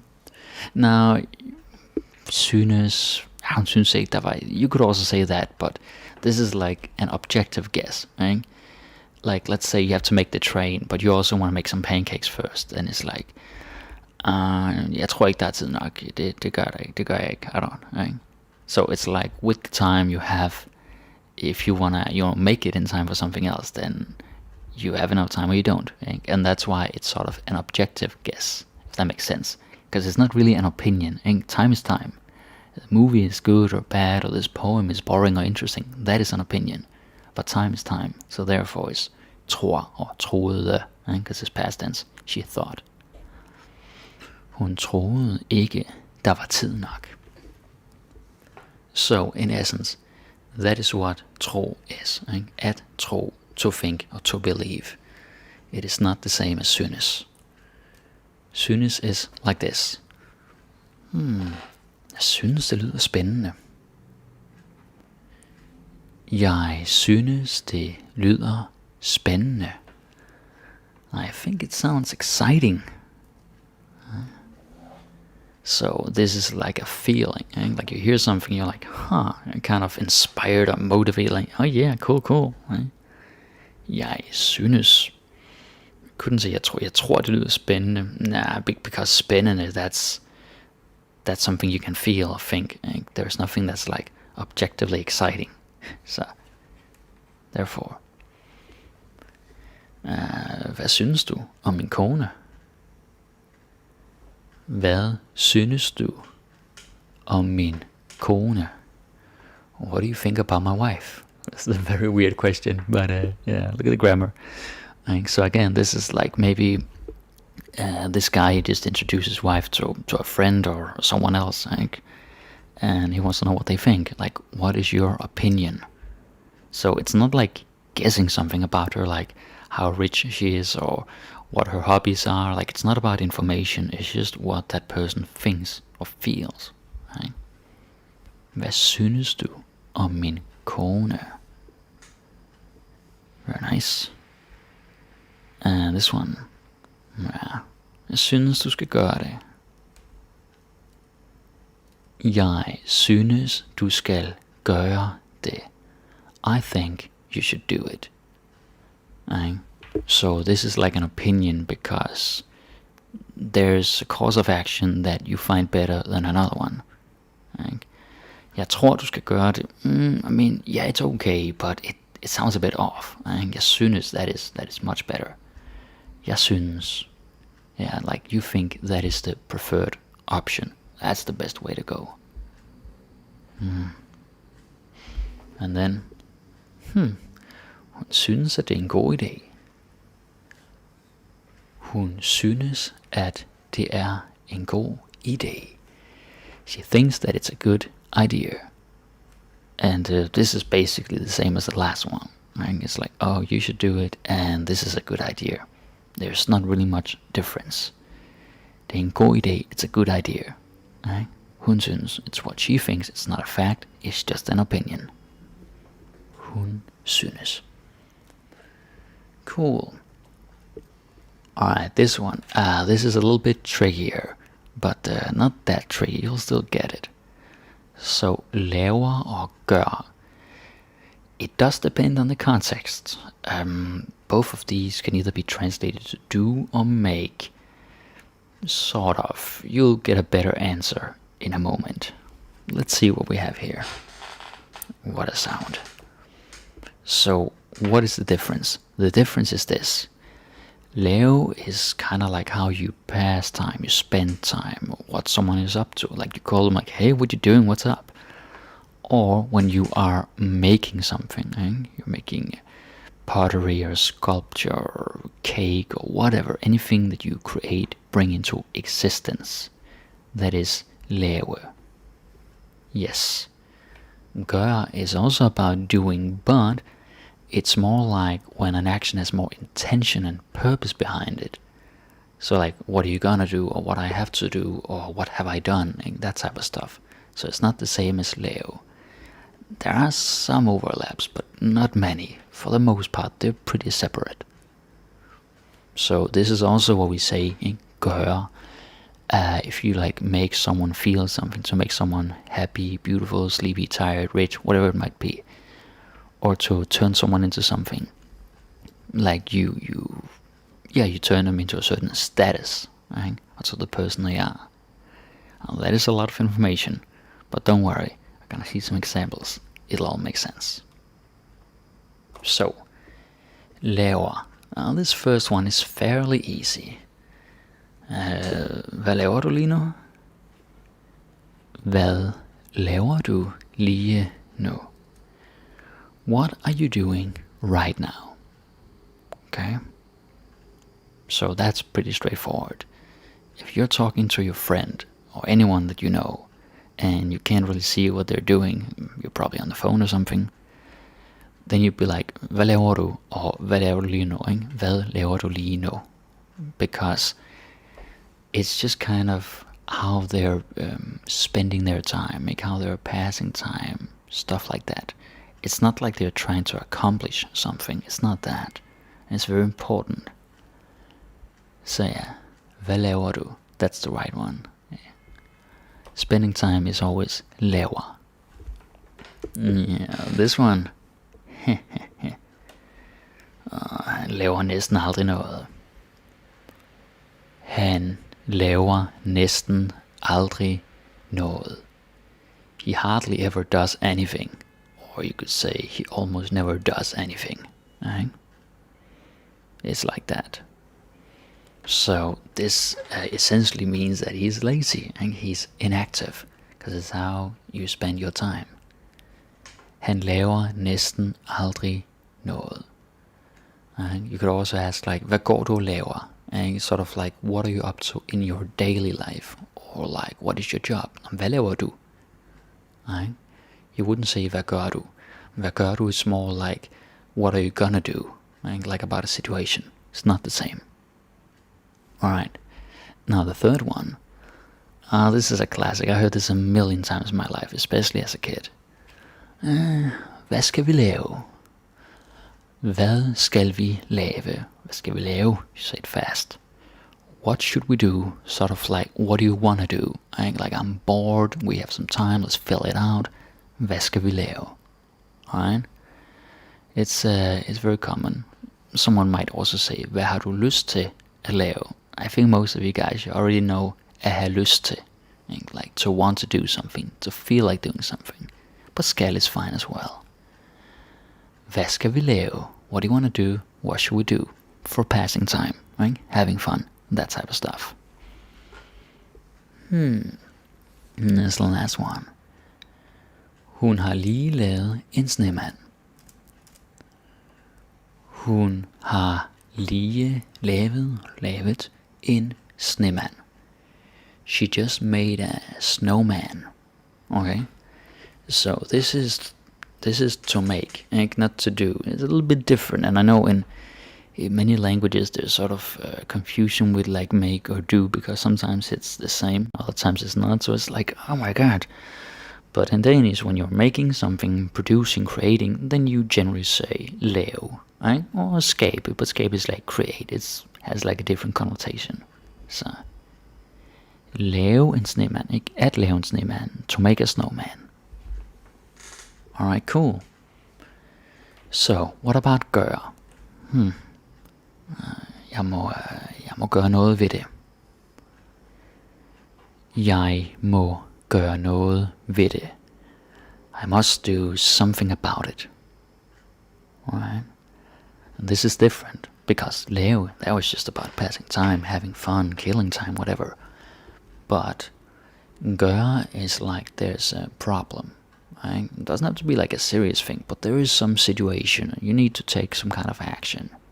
So that is where gøre comes in. Gøre is sort of for necessary stuff, and lave is for fun stuff. That's not always 100% true, but it's like a good way of thinking of it, like a rule of thumb, that kind of stuff. So, jeg må gøre noget ved det. I must do something about it, or I have to do something about it. Alright? What about this one? Gør hvad han siger. Gør hvad han siger. Do what he says, or do as he says. Right? So this is like a command. A little rough, but you're gonna hear sometimes. And again, this is because it's like you want someone to act, or it's sort of necessary. If it was like lav hvad han siger, it makes no sense. But it would make sense if it's about building something like a sandcastle or a cake or something. but it's not that. It's just an action in general. So therefore it's gør. If I want to be like, hey, do it, I'll be like, gør det nu. It's kind of rough. Do it now. Gør det bare. Just do it. So yeah, gør. Now this third one is a little bit different, but it's not too hard actually. Hun gør mig så glad. Hun gør mig så glad. She makes me so happy. Now this one is different because you see make, and it could be confusing, right? Because you also had like Leo was making something like a cake or sculpture, but this is make as in you're making them feel something, right? You are having influence on them, you are having an impact, and therefore they feel that thing. But it could also be a trait. Hun gør mig gammel. That's physically impossible, but she makes me old. Han har gjort mig fattig. He's made me poor. That's not a feeling, that's more like a trait. So anything that a person can change about someone else, gør nogen to make someone, and then the adjective. Jeg gør dig stolt. I'm making you proud. That kind of stuff. Hun gjorde mig sur. She made me mad. All that stuff. So it's fairly easy. Similar thing here. De har gjort mig til den jeg er. De har gjort mig til den jeg er. They've made me who I am. Right? Sort of like they have, it's because of them I am who I am. Maybe you think that was his parents. No, it could be anyone. It could be some kind of training or education, or just people who sort of nurtured, or yeah, it's because of them he is that person, good or bad. You could also say like at gøre nogen til, jeg gør dig til en stjerne, I'm making you a star. Eller gøre nogen til syndebuk, making someone a scapegoat. It's not so nice, but again, it happens.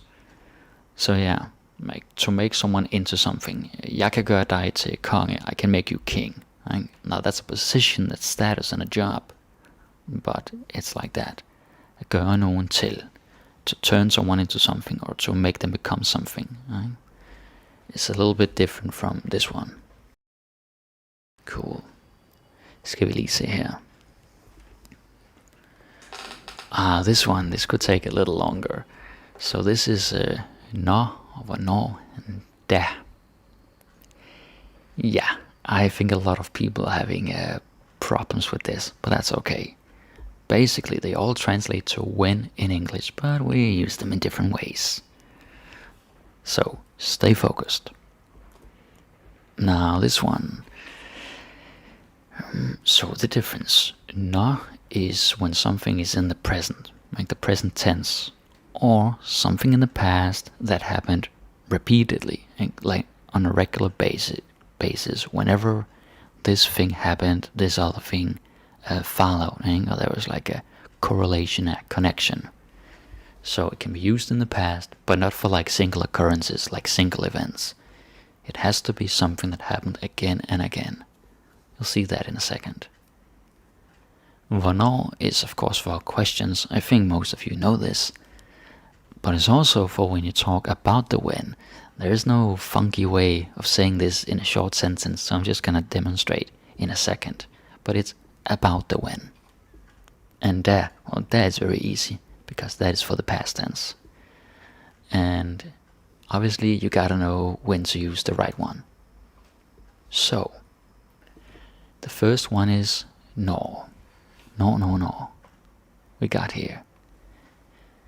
Når jeg ser en rød bil, smiler jeg. Når jeg ser en rød bil, smiler jeg. When I see a red car, I smile. It's very simple.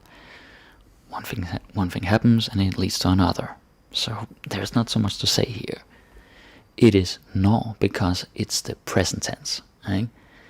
It's not happening right now, but it's like whenever it happens, on every occasion, every time it happens, then this thing follows, he smiles.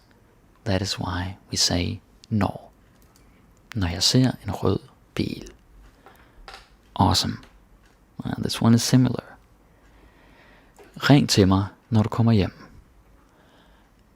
Ring til mig, når du kommer hjem. Call me when you get home. Alright? So, yeah, the structure is a little bit different. There's no inversion, but that's not the point of this video. It's the same thing. Like in the future, maybe it's in 30 minutes, you're gonna be home, and when you are, call me. Because we don't really use the future so much in Danish, like vil og skal. A lot of the time we just use the present tense, and you get it from the context. That's how it is. Now this one is a little bit different. Hun vandt altid, når hun spillede poker. Hun vandt altid, når hun spillede poker. She would always win when she played poker. Okay, so basically, in the past, she would play poker, and every time she did it, she won, and she would win. That's what this is. It's something in the past, and every time that happened, something else was connected or something else followed. That's the trick, right? That is the time you use når in the past. And I'll repeat what I said before. It's about something that keeps happening, or something that happened more than once. Single events, no. Single events, you're gonna say da. Alright? Important to know the difference. Could also be når jeg kom hjem fra skole, when I came home from school. Eller når jeg hørte den sang, when I heard that song, like let's say it was on the radio back in some year, and now it's not. So yeah, that's what it is. More than once, something that kept happening. Cool. This one, I think you already get it. Når jeg arbejder, skal du ikke forstyrre mig. Når jeg arbejder, skal du ikke forstyrre mig. Don't disturb me when I'm working. Or if you want to do directly from Danish here, when I'm working, don't disturb me. Right? So that's something where Danish and English, they don't always have the same flow, but don't be distracted too much by that. So this is the same as the other ones. Like when I see this, I smile, la la la la, when you get home. Now, of course, there's a little bit difference here in that there's a command. Well, not a command, but sort of like, hey, don't do that. A request, if you will. You're asking someone to do something or not do something. Så, skal du ikke, don't. As inversion because, no is here. I have another video about that. So that is about no, and I think you're getting it. It makes a lot of sense. This is for the present tense, things that happen in general or about to happen. Like når du kommer hjem, when you get home, is the future, but it's still no. Or something that happened in the past, repeatedly, on a regular basis. So having covered no, we get to hvornår. And of course, hvornår is the question, which is important.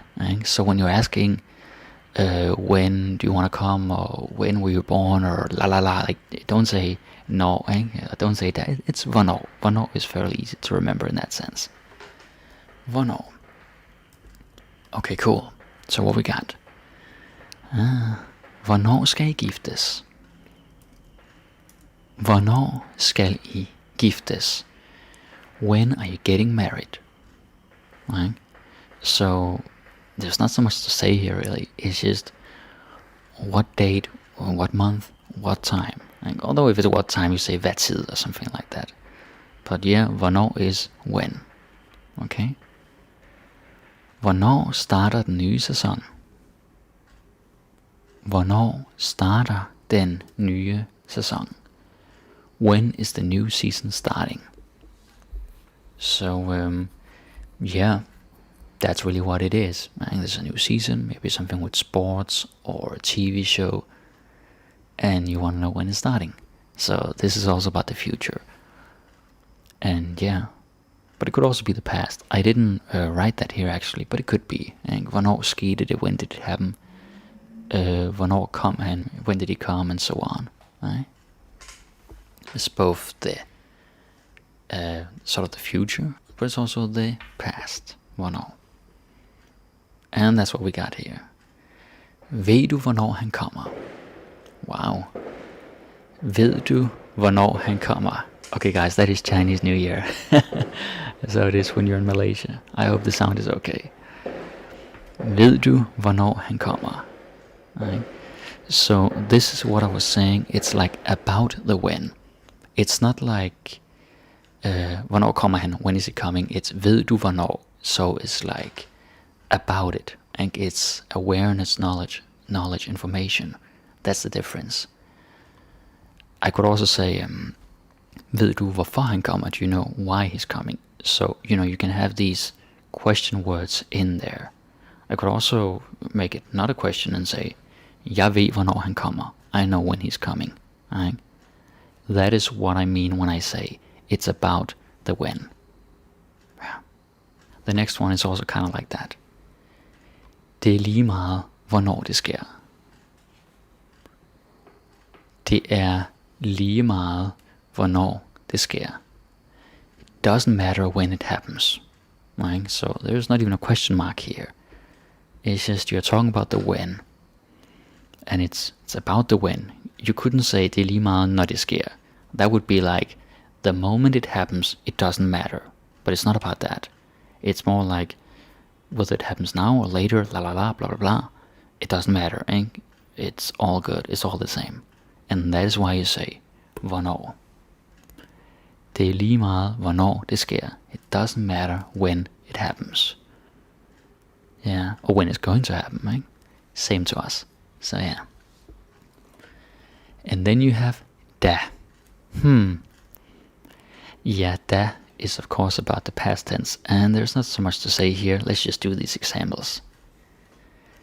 Da jeg var ung, var det ikke sådan. Da jeg var ung, var det ikke sådan og sådan. When I was young, it wasn't like that. Things were different. So that is what you want to use. In this case, that is what you're using when you are talking about a specific time period. Right? Like da jeg var ung, da jeg var barn, da vi var kærester, when we were together as a couple. Da jeg var gift med min ekskone, anything in the past. Or like single occurrences. It could be a time of your life, it could be that year. Da dinosaurerne levede, when the dinosaurs lived, anything. So yeah, da. That's also why it's called datid. And datid is past tense. It's kind of easy to remember like that. Da jeg var ung, var det ikke sådan. Nej, det var det ikke. What we got here. Hvad tjente du, da du arbejdede som tjener? Hvad tjente du, da du arbejdede som tjener? What did you earn or make when you worked as a waiter? Right? So when he was a waiter, how much did he make? Like how much money did he earn? That's what we're saying here. Hvad tjente du, da du arbejdede som tjener? And I did realize that you have both tjener and tjente here, which is kind of interesting. Tjener is of course waiter, and tjente is earned or made. Right? Also served. Like jeg tjente ham, I served him. So yeah. It's in the past. And so is this. Jeg blev bange, da jeg så ulven. Jeg blev bange, da jeg så ulven. I got scared when I saw the wolf. Alright? It's kind of straightforward. When that happened, that single occurrence, I got scared. I saw the wolf, I got scared, it happened in the past. Pretty spelled out. Right? Jeg blev bange, da jeg så ulven. Very nice. And then you have the last one here. Da han var konge, var alting tilladt. Da han var konge, var alting tilladt. When he was king, everything was allowed. Like everything was just fine, right? So at that time, during that reign or whatever, everything was allowed. And that is why da is the easiest one to remember. Nor can be a little bit tricky because it's the present tense, but also is also the past if something happened on a regular basis. And hvornår is both for questions, but also when you talk about the when, like I said before. But that is just the past. It does have another meaning, and it's used in other context. But when you're talking about time, like when, it's pretty simple to use. We're gonna review a little bit. So far we have ved, kender, tror, synes, laver, gør, når, hvornår, da. Alright? So we're gonna look at these and basically review. You can see these. There's a little blank here, and you gotta fill it out. And there's of course the English meaning, so you know what it's supposed to mean. Jeg, ikke hans forældre. I don't know his parents. Du, hvorfor hun er så glad?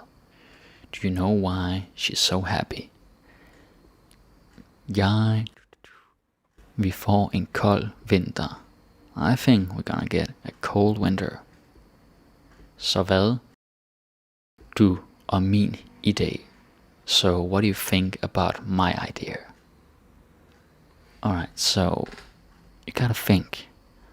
Based on what I just taught you, what verb should I put? Or verbs? You can take a second to think about it.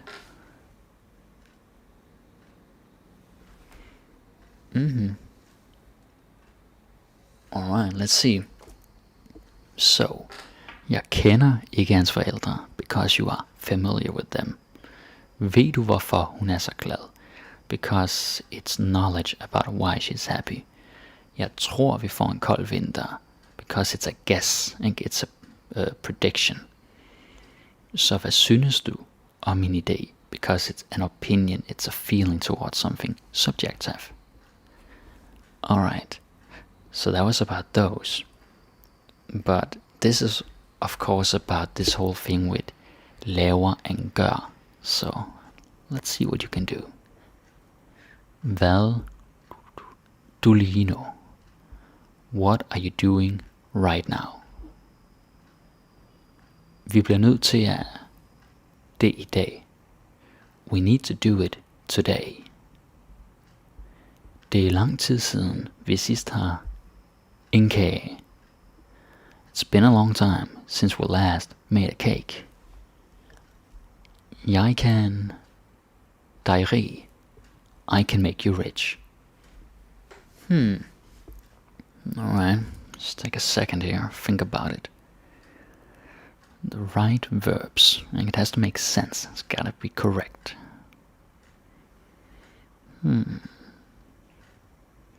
Alright, let's see what we got.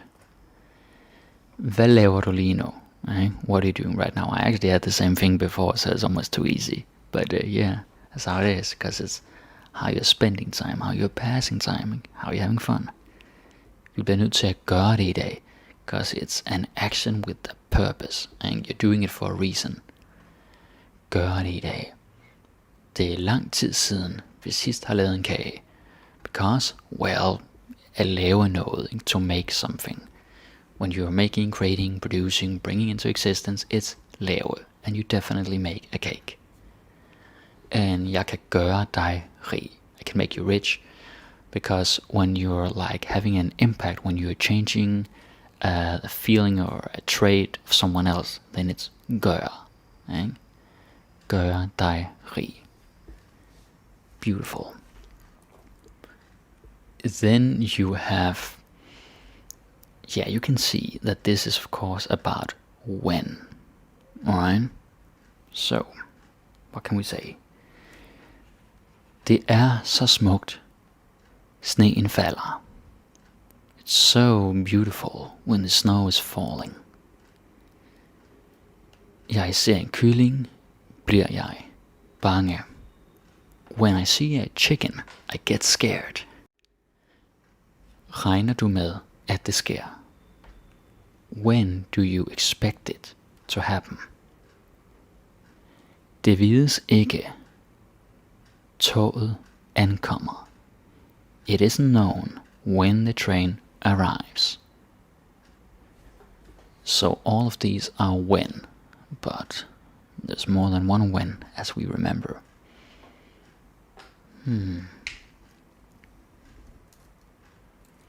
Alright, let's see.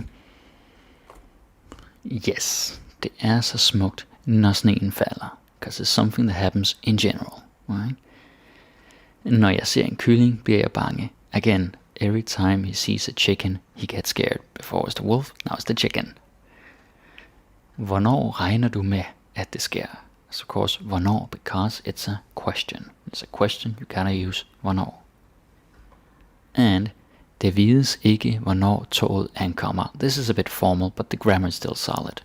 Det vides ikke, hvornår. Right? This is knowledge about the when. Yes. Beautiful.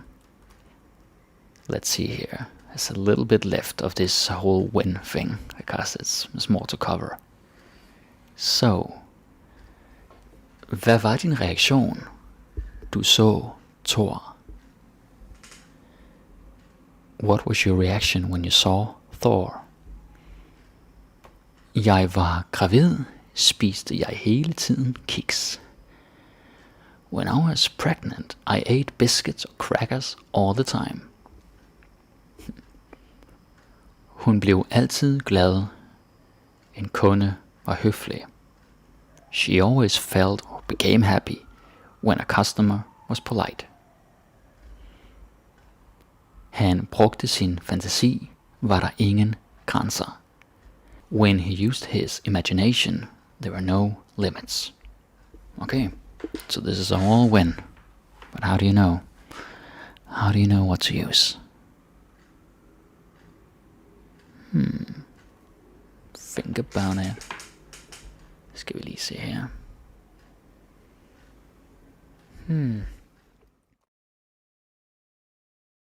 Hvad var din reaktion, da du så Thor? Right? Da du så Thor, hvad var din reaktion? It's that because it's in the past.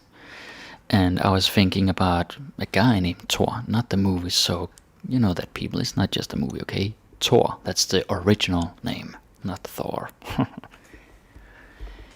Da jeg var gravid, spiste jeg hele tiden kiks, because she was pregnant at that time, right?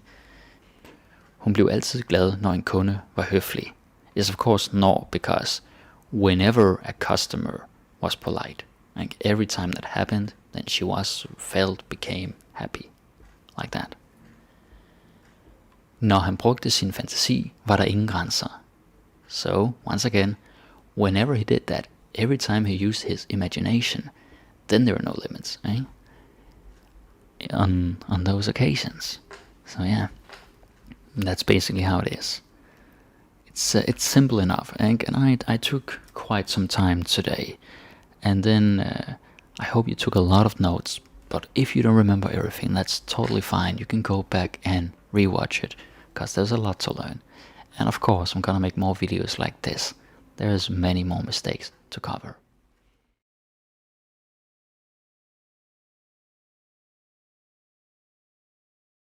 It's not your business. Like, it's not your business, eh? Like, it doesn't concern them. Let's see. Det er ikke din forretning. Det er ikke din ting. Det kommer ikke dig ved. Det er ikke dit. Alright, let's look again. Det er ikke din forretning. Det er ikke din ting. Det kommer ikke dig ved. Det er ikke dit. Alright, take a second. Think about it.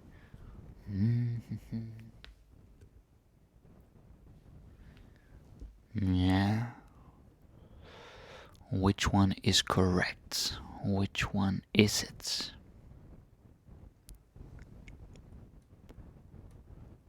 Alright, let's find out. Det kommer ikke dig ved. Yep, the third one. Det kommer ikke dig ved. Now here's the logic. Forretning. Yes, forretning is business. Like you got a business going, you're selling stuff. Or the actual store, and kind of like boutique. But that's of course the literal business, not like, you know, someone's business, like their affairs or what's going on. It's different. Det er ikke din ting. We just don't say that. I mean, you could if it's like a physical object, but we're not talking about that. Det kommer ikke dig ved is sort of like, it doesn't concern you. Like come is come and ved is like at, to approach or to be at a spot. So it doesn't reach out or enter your territory, or whatever you want to say. Så det kommer ikke dig ved. I could also say, det rager ikke dig. That's a little more harsh. That's almost like, it's none of your damn business. It's a little more harsh, but yeah, this is a good one. Det kommer ikke dig ved. Or det kommer ikke whoever it is. It doesn't have to be dig. It could also be ham or hende or the person's name. It's really simple. Det ikke dit is of course wrong, because it's like, what does that mean? It's not yours. Like, what thing is not yours? So that's all it is. Alright, coolio. Alright, the next one is, what will you do about it? What will you do about it? Hvad vil du gøre om det? Hvad vil du gøre ved det? Hvad du vil gøre med det? Hvad vil du gøre omkring det? Alright, it's interesting. Let's do it once more. Hvad vil du gøre om det? Hvad vil du gøre ved det? Hvad du vil gøre med det? Hvad vil du gøre omkring det? Okay, take a second. Think about it. Which one is correct?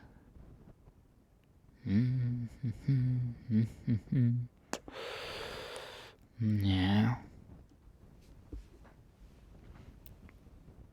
Alright, I'll give it to you. Let's see. Hvad vil du gøre ved det? Yep, the second one.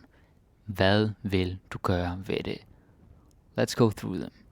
Hvad vil du gøre om det? We don't say that. That is not a thing. Now, I know that this might be tempting to think because of about. Now, you're used to about meaning like vi snakker om, we're talking about, something like that. But this is different because it's like to impact or influence the situation. And then we say vil. Right? That is why we say gøre ved det and not om det or any other preposition. Alright? The third one, hvad du vil gøre med det. You can see here from the order is that hvad du, that's of course a statement. Right? You gotta have the verb before the subject, or you got a statement. So, hvad vil du? And gøre med, you could say that, like if you have something, like a tool or something, like how will you use it? But that's different. I've heard some people say this before, because med is similar to vil, but it's still not the right one. Alright? So, ved det is the right one. And hvad vil du gøre omkring det, the last one? Omkring means like around rather than about. Sort of like jeg går omkring, walk around. Or her omkring, here around. Around here. But it's different. It's not the right answer here. Yeah. Alright, cool. Let's jump to the next one. A classic. Such a classic. So we're having fun or a good time. Right? This is of course sort of idiomatic. But yeah, let's see what we got here. Vi er... I can't even say it. No, I gotta try. Vi er have sjov. Vi har det sjovt.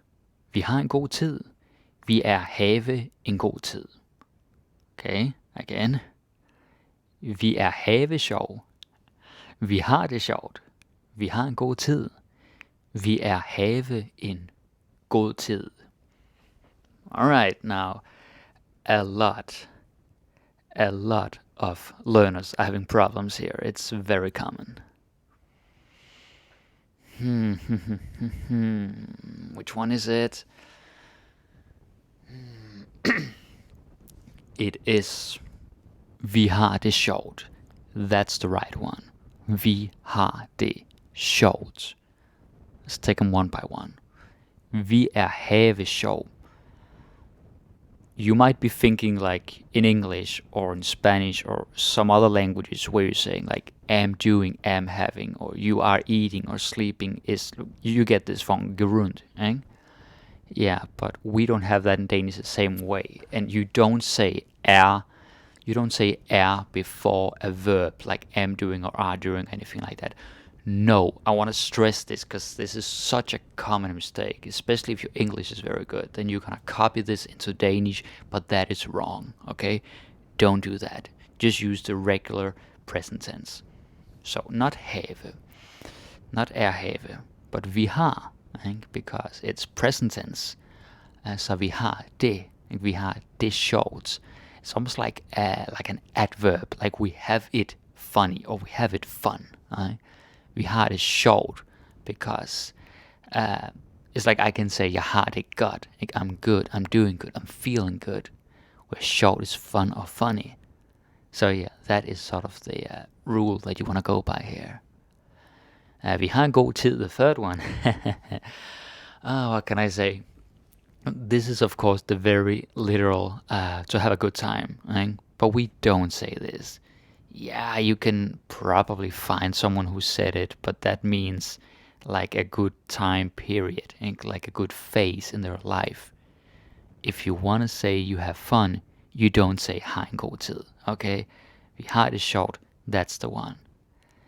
And the last one, vi have en god tid, I basically combined these two previous mistakes, and we don't say it. We don't have any of this have, like am having is not in Danish, alright? As other languages. Alright, just give me a sec. That's how it is. Alright, moving on. Alright, I want all of it. This should be interesting. Jeg have alt det. Jeg vil have alting af det. Jeg vil have alt af det. Jeg vil have det hele. Now, you can say have or hey. It's either way is fine. It's just in real life we tend to say hey. But if I say it slowly, then I kind of have to say have. So, jeg have alt det. Jeg vil have alting af det. Jeg vil have alt af det. Jeg vil have det hele. Hey. Yeah, these look quite similar. Whoops. They look quite similar, so how can you tell? How can you tell the difference? Yeah. Probably not what you think. The right one is jeg vil have det hele. Okay, let's break it down. So, the first one, jeg have alt det, it just makes no sense.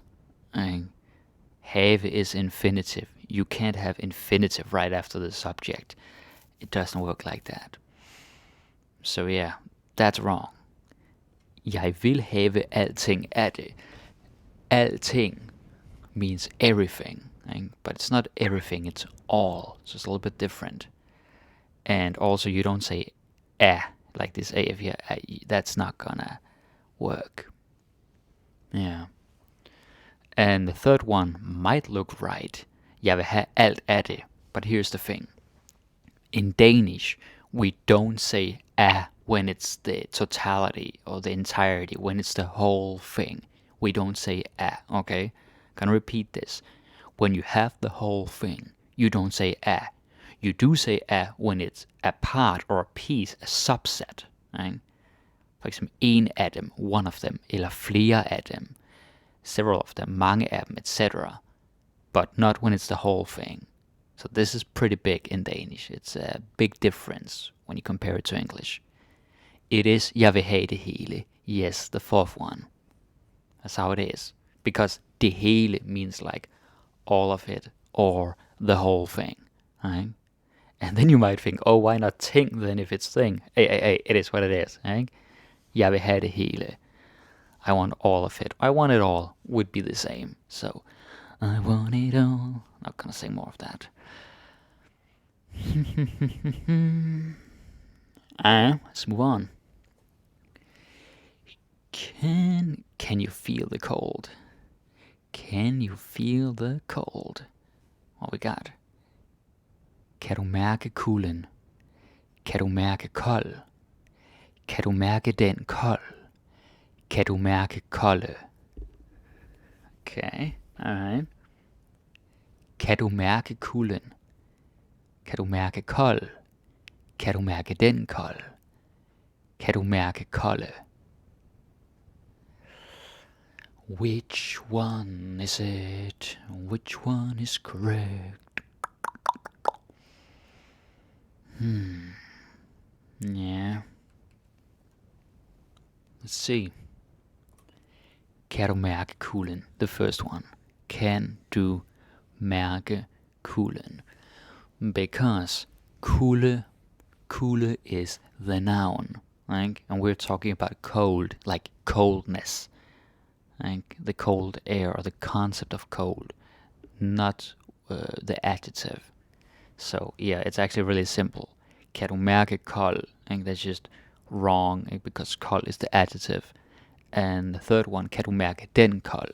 Now, I see a lot of learners, well, some learners who say den or det when they want to say the, like the cold. But that is wrong. That is wrong unless you have like an adjective or something like den kold. Well, I'll get into that some other time. But generally speaking, when you want to say the in Danish, you just put the en or the et at the end. And don't think it's like English or Spanish or French or many other languages where you have to put it before. We put it at the end unless it's an adjective or some other circumstance that I won't comment on right now. So, kan du mærke den kold? No, hell no. Kan du mærke kolde? Doesn't even make sense. Mærke kolde, then I'd be like, kolde hvad? Like, what is a cold thing? Bananas, fingers, peanuts? We don't know, right? So, again, kan du mærke kulden? Ja, mærke kulden. Det kan jeg ikke. Let's go to the next one. And the bag is free. I love this like exclamation point. Alright, so and the bag is free. Let's see what we got here. Og tasken er fri. Og den tasken er fri. Og ryggen er gratis. Og tasken er gratis. Again. Og tasken er fri. Og den tasken er fri. Og ryggen er gratis. Og tasken er gratis. Yeah. What we got here? What is the right one? Who knows? Who knows it?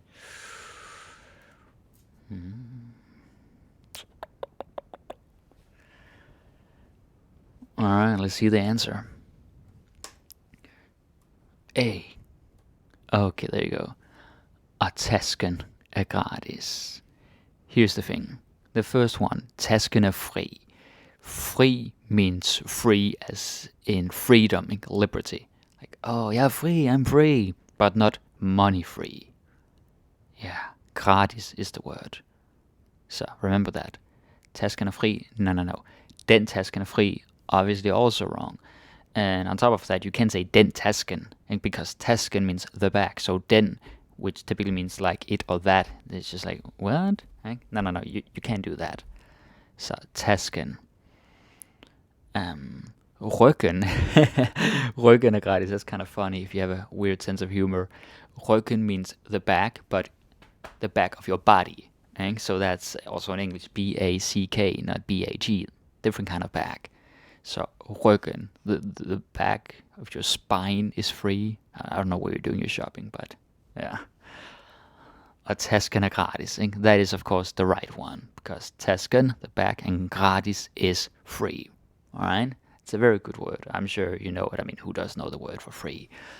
Det er gratis. Yeah. Alright, let's go to the next one. He's too smart to do that.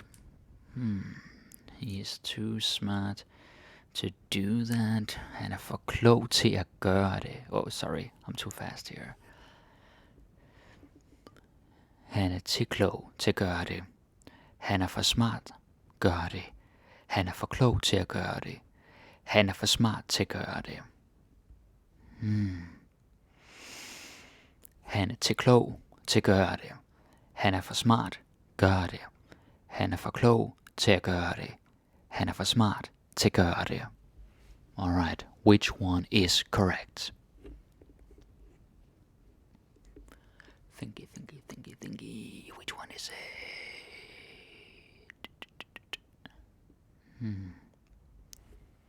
Let's see. Han er for klog til at gøre det. The third one. And why is that? Well, the first one. Han er til klog. When you want to say too, like too much, too smart, too hard, whatever, too hard, too cold, you gotta say for, right? Not til. For. So til klog, out with that. And can't use it. And also you would have an at, and you can say tilgøre. You have til at gøre. So that's another mistake. The second one, han er for smart, gør det.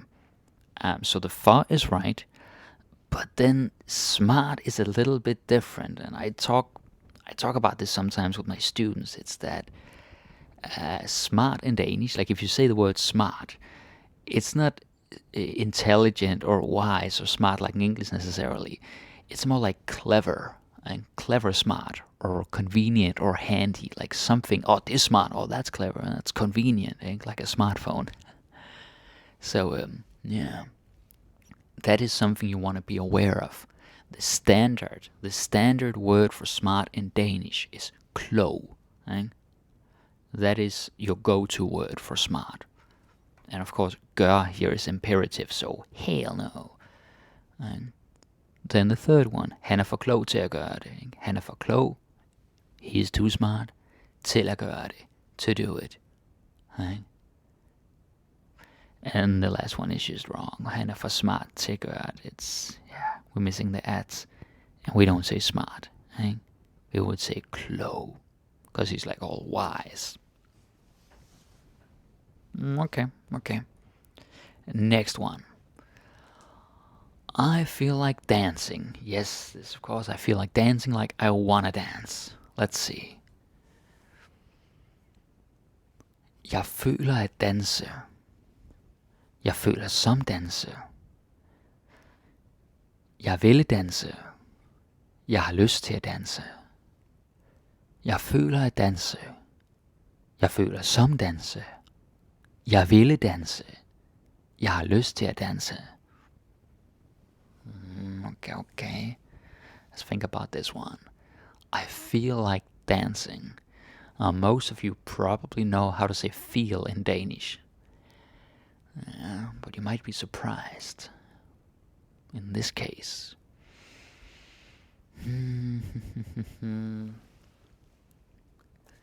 Jeg har lyst til at danse. The last one. Jeg har lyst til at danse. Here's why. Jeg føler at danse makes no sense. We gotta remember that in English, I feel like, and then doing something, it's not that you feel like you're dancing, it's because you want to do it. So you have to remember the meaning behind it. So generally speaking, when something is idiomatic or slangy or advanced in your own language, then you don't want to translate it directly into Danish. This is a general thing in language learning. And so you have to be aware, like, what is the meaning behind. So, jeg føler some dancing. And it might look right, because you're like, oh, like is some, and lige is some, like. But no, still not right. Still not right. And jeg ville danse could be right if the sentence was, I wanted to dance. Right? But ville is, of course, the past. I wanted to dance. Now it's, jeg har lyst til at danse, since jeg har lyst til is I feel like doing. You know, lyst, like lust, but it doesn't sound that dirty in Danish. It's kind of like in Spanish, ik tengo ganas, or something like that. So yeah, jeg har lyst til at, and I feel like doing whatever it is. That is the way. That's how you do it. Okay, moving on. It's time to make a snowman. Well, it is December. Det er tid til at lave en snemand. Det er tid at lave en snemand. Det er tid lave en snemand. Det er tid at lave snemand. These are so similar. Alright, let's see. Det er tid til at lave en snemand. Det er tid at lave en snemand. Det er tid lave en snemand. Det er tid at lave snemand. I might actually have misread these two because they're so similar. But you can see the spelling. They are super similar. So take a second and think which one is correct. When you want to say it's time to do something, what's the right way?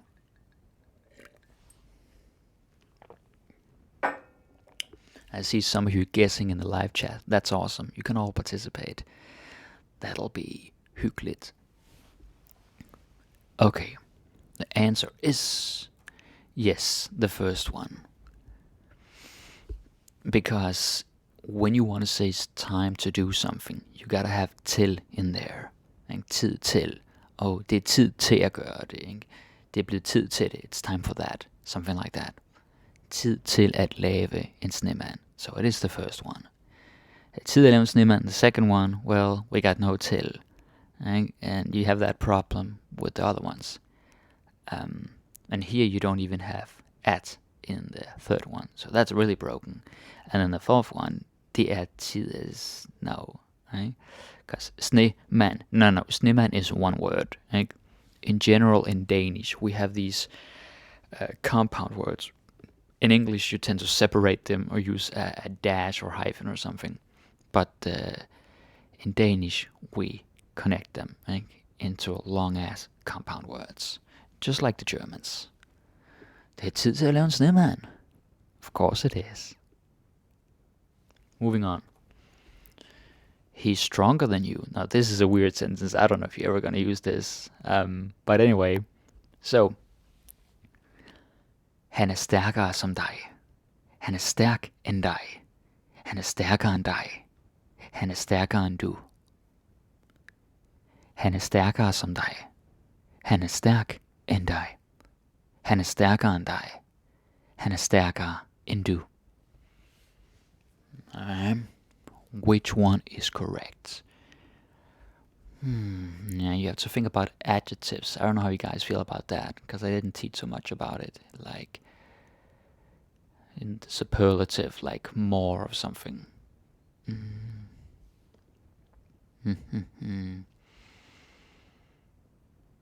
Yeah, also a matter of prepositions, I guess.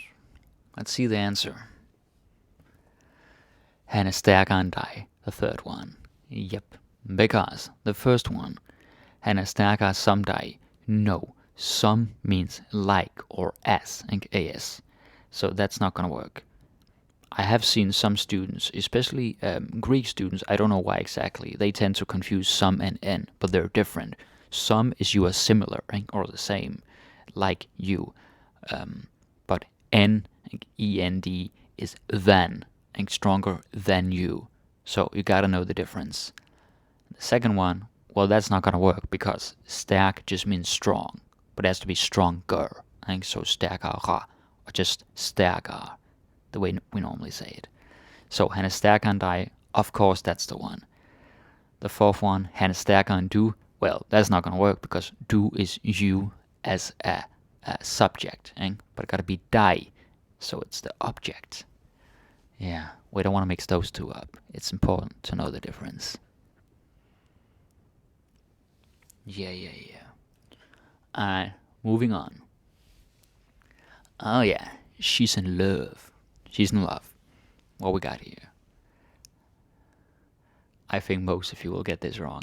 I'm not trying to be mean, but I think you will. You should still try to guess though. Hun er i kærlighed. Hun er i elske.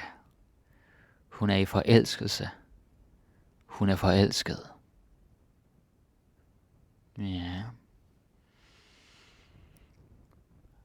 Hun er i kærlighed. Hun er i elske. Hun er i forelskelse. Hun er forelsket. She's in love. How do you know? How do you know which one to pick? Well. Alright, I'll tell you. Okay, my computer doesn't want to give you the answer. Not all the way. There it is. Hun er forelsket. Right? That's the one. Let's see. Let's look at the other ones. Hun er i kærlighed. No. You don't want to say hun er i kærlighed, because kærlighed is just love as a concept. Kærlighed er vigtigt, like something, love is important. Or kærligheden, the love. So don't say that. Oops, hit the mic there. And I elske, you can't say that because elske is the verb for love. Right? So that's not going to work either. Kærlighed is the concept. Elske is the verb. And the third one, kind of interesting. Hun er i forelskelse. Now, forelskelse, that is sort of the romance, or the infatuation, some might say. The feeling when you are in love. Yeah, so i forelskelse. But you cannot be i forelskelse. That is not a thing. Right? The fourth one is right, because hun er forelsket is she's in love. You could say, jeg er forelsket, du er forelsket, hun er forelsket, whatever. Right? So that's the one you want to use here. Not kærlighed, not elske, not forelskelse, but forelsket, or forelsket, if you want to be very dictionary about it. Yeah.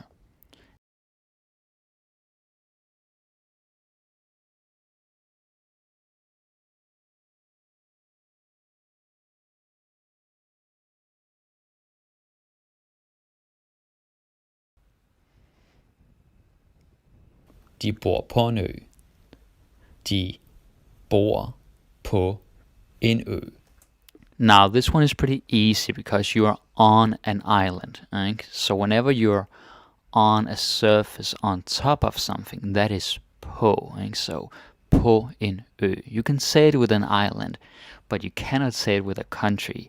You wouldn't say something like på Danmark, or på Amerika, or på Kina, or anything like that. Right? But with an island, absolutely. De bor på en ø. De bor på en ø. Hvorfor står du midt på vejen? Hvorfor står du midt på vejen? Yeah, alright, so this one is a little bit tricky because it's literally, why are you standing in the middle on the way? Right? But it's because you are on the road. So midt på vejen is in the middle of the road. If you said i vejen, that would be in the way, like blocking, like preventing someone from getting somewhere. We'll get to that later. And also that wouldn't be midt. But this one is in the middle of the road, where the cars are driving, we assume. Så, hvorfor står du midt på vejen? Hvorfor står du midt på vejen? Jeg tabte noget på gulvet. Jeg tabte noget på gulvet. Yeah, so this one is also kind of basic. Jeg tabte noget på gulvet, right? Because gulv, we can also say it that way. Floor is a surface, right? So it's on the floor. I dropped something on the floor. Jeg tabte noget på gulvet. Kind of like that. Jeg tabte noget på gulvet. Katten sad på bordet. Katten sad på bordet. Yeah, this one is very easy. Katten sad på bordet. The cat was sitting on the table because it's a surface and the cat was on it, so very easy. Katten sad på bordet. Fuglene sidder på taget. Fuglene sidder på taget. Right? The same thing. Fuglene sidder på taget because they are on the roof. Fuglene sidder på taget. Måske skal du trykke på knappen. Måske skal du trykke på knappen. Yeah, so look at that. And it's knappen, the button, and you push it because literally you push on it. You put your finger and apply the pressure on it. So that is why we say på knappen. Tryk knappen. If I took out the på, that would sound a bit weird. You gotta say på. Trykke på knappen. Oh yeah. Måske skal du trykke på knappen. Jeg tykker på guleroden. Jeg tykker på guleroden. Yeah, so same thing, chewing on something. Jeg tykker på guleroden. Yeah, that's it. Jeg tykker på guleroden. Har du tænkt dig at træde på insektet? Har du tænkt dig at træde på insektet? Now look at this, is again because you step on something. Again, træde is kind of like, to tread in English, like a treadmill. So, at træde på, to step on. Har du tænkt dig at træde på insektet? Are you going to step on the insect? Or something like, do you intend to? Right? That's basically what it means. Har du tænkt dig at træde på insektet? Har du tænkt dig at træde på insektet? Hun har ikke noget tøj på. Hun har ikke noget tøj på. Yeah, so this is pretty easy. And this is like the same as in English. No clothes on, or not any clothes on, right? It's not very complicated. And we say this in Danish, like about clothes, you would say, jeg har tøj på, I have clothes on, eller jeg tager tøj på, I'm putting on clothes, because it's on the surface of your body, and it's like on top of another layer. Therefore, it's tøj på. Alright, very nice. Hun har ikke noget tøj på. Du har noget rødt på din næse. Du har noget rødt på din næse. Yeah, and same thing here, because it's on your nose, and like on the tip or wherever it is. It's the surface of your nose. Du har noget rødt på din næse. Du skal ikke kigge på din telefon. Du skal ikke kigge på din telefon. Yeah, so again, it's like looking at. If you are looking at something or at someone, that is kigge på. Hvad kigger du på? Jeg kigger på something, right? Looking at something. And a little side note, this du skal ikke is just another way of saying don't. Right? Literally, you shall not. Of course, that's weird English, but, don't. Du skal ikke kigge på din telefon. Du skal ikke kigge på din telefon. Yeah. Jeg spiste på restaurant i går. Jeg spiste på restaurant i går. Yeah, so this one is kind of interesting because you might be thinking, well, isn't it i restaurant? Yeah, there are cases where we say i restaurant, and it can be a little bit complicated sometimes. But when you are a guest and you are in a venue, restaurants and bars and clubs and stuff like that, we very often say på, even if you feel like you're inside.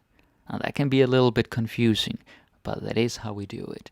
Så på restaurant, på bar, på natklub, etc., etc.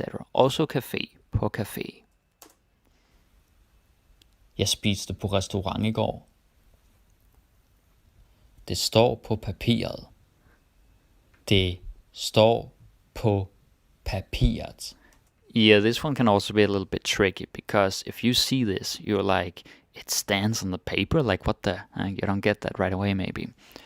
But it basically means that it's written, or it says so on the paper, like you have a little post-it or something like that, right? Det står på papiret. But you wouldn't say it if it's like a longer text, like if you focus on the text that is found on the paper, then you would say, det står i teksten, right? So think about that. Are you focused on the paper, or are you focused on the text that's on the paper? That's something you have to think about. But this case is without the text. It's just like an isolated word or isolated sentence. Det står på papiret. Vi mødtes på en bar. Vi mødtes på en bar. Yeah, so this is like I said before, right? Because it's a public venue, it's like for having fun and stuff like that. So that is på en bar. And just like with på en restaurant. Pretty straightforward. Vi mødtes på en bar. Der skete noget på en natklub. Der skete noget på en natklub. Yeah, alright, so same thing, because it's a venue. Der skete noget på en natklub. At or in the nightclub. Sometimes when you have a Danish sentence, you might think it's very strange because it doesn't match the English translation or the English version. But that's when you have to remember that Danish has no obligation to fit with that. Danish is sometimes similar to English, and other times it goes in its own direction, right? So it can be very different at times. Der skete noget på en natklub. Han lagde røret på. Han lagde røret på. Yeah, I can't help but laugh a little bit when I see this literal translation, but it is actually technically correct. So, han lagde røret på is of course he hung up the phone. Now, granted, we don't actually say røret so much anymore because røret, that was like the more old phones. I don't mean like old, but just like 20 years ago, you know, when you had to like pick it up and then put it back in its charger station or whatever. Something like that. But lagde røret på is he hung up, because lagde is like laid or put. So he put it back because he was done talking or whatever. Put the pipe on.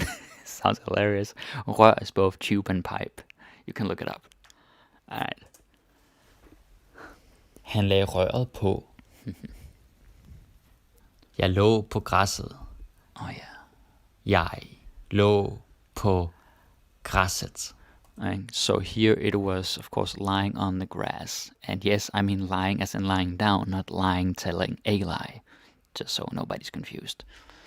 Jeg lå på græsset, because it's the ground, so you are on the ground. That's the idea here. Jeg lå på græsset. Hun sidder på sin cykel. That's a very strange voice I have. Hun sidder på sin cykel. So she's sitting on her bike or bicycle. På sin cykel. Because there's like a part where you consider it, it's like a pedestal, or top, so you're on that. But if it's car, then it's E, because you're inside the car. So it depends. Hun sidder på sin cykel.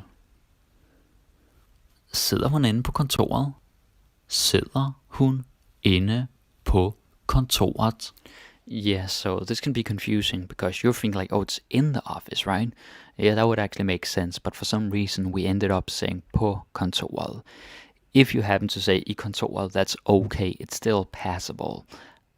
But it is more common to say på kontoret, maybe because we're focused on the desk, and all the tables in there. So it's like at the desk or on the desk kind of thing. That's also where the computer is. So, yeah. Sidder hun inde på kontoret? Alright, so that was på it or på one. That was like for the physical stuff. Like on a surface or on a person, on a nose, etc. På to or på two is when it's non-physical. So this is usually where it gets more tricky because it differs quite a bit from English. Not always, but sometimes it does. So let's take a look and pay attention.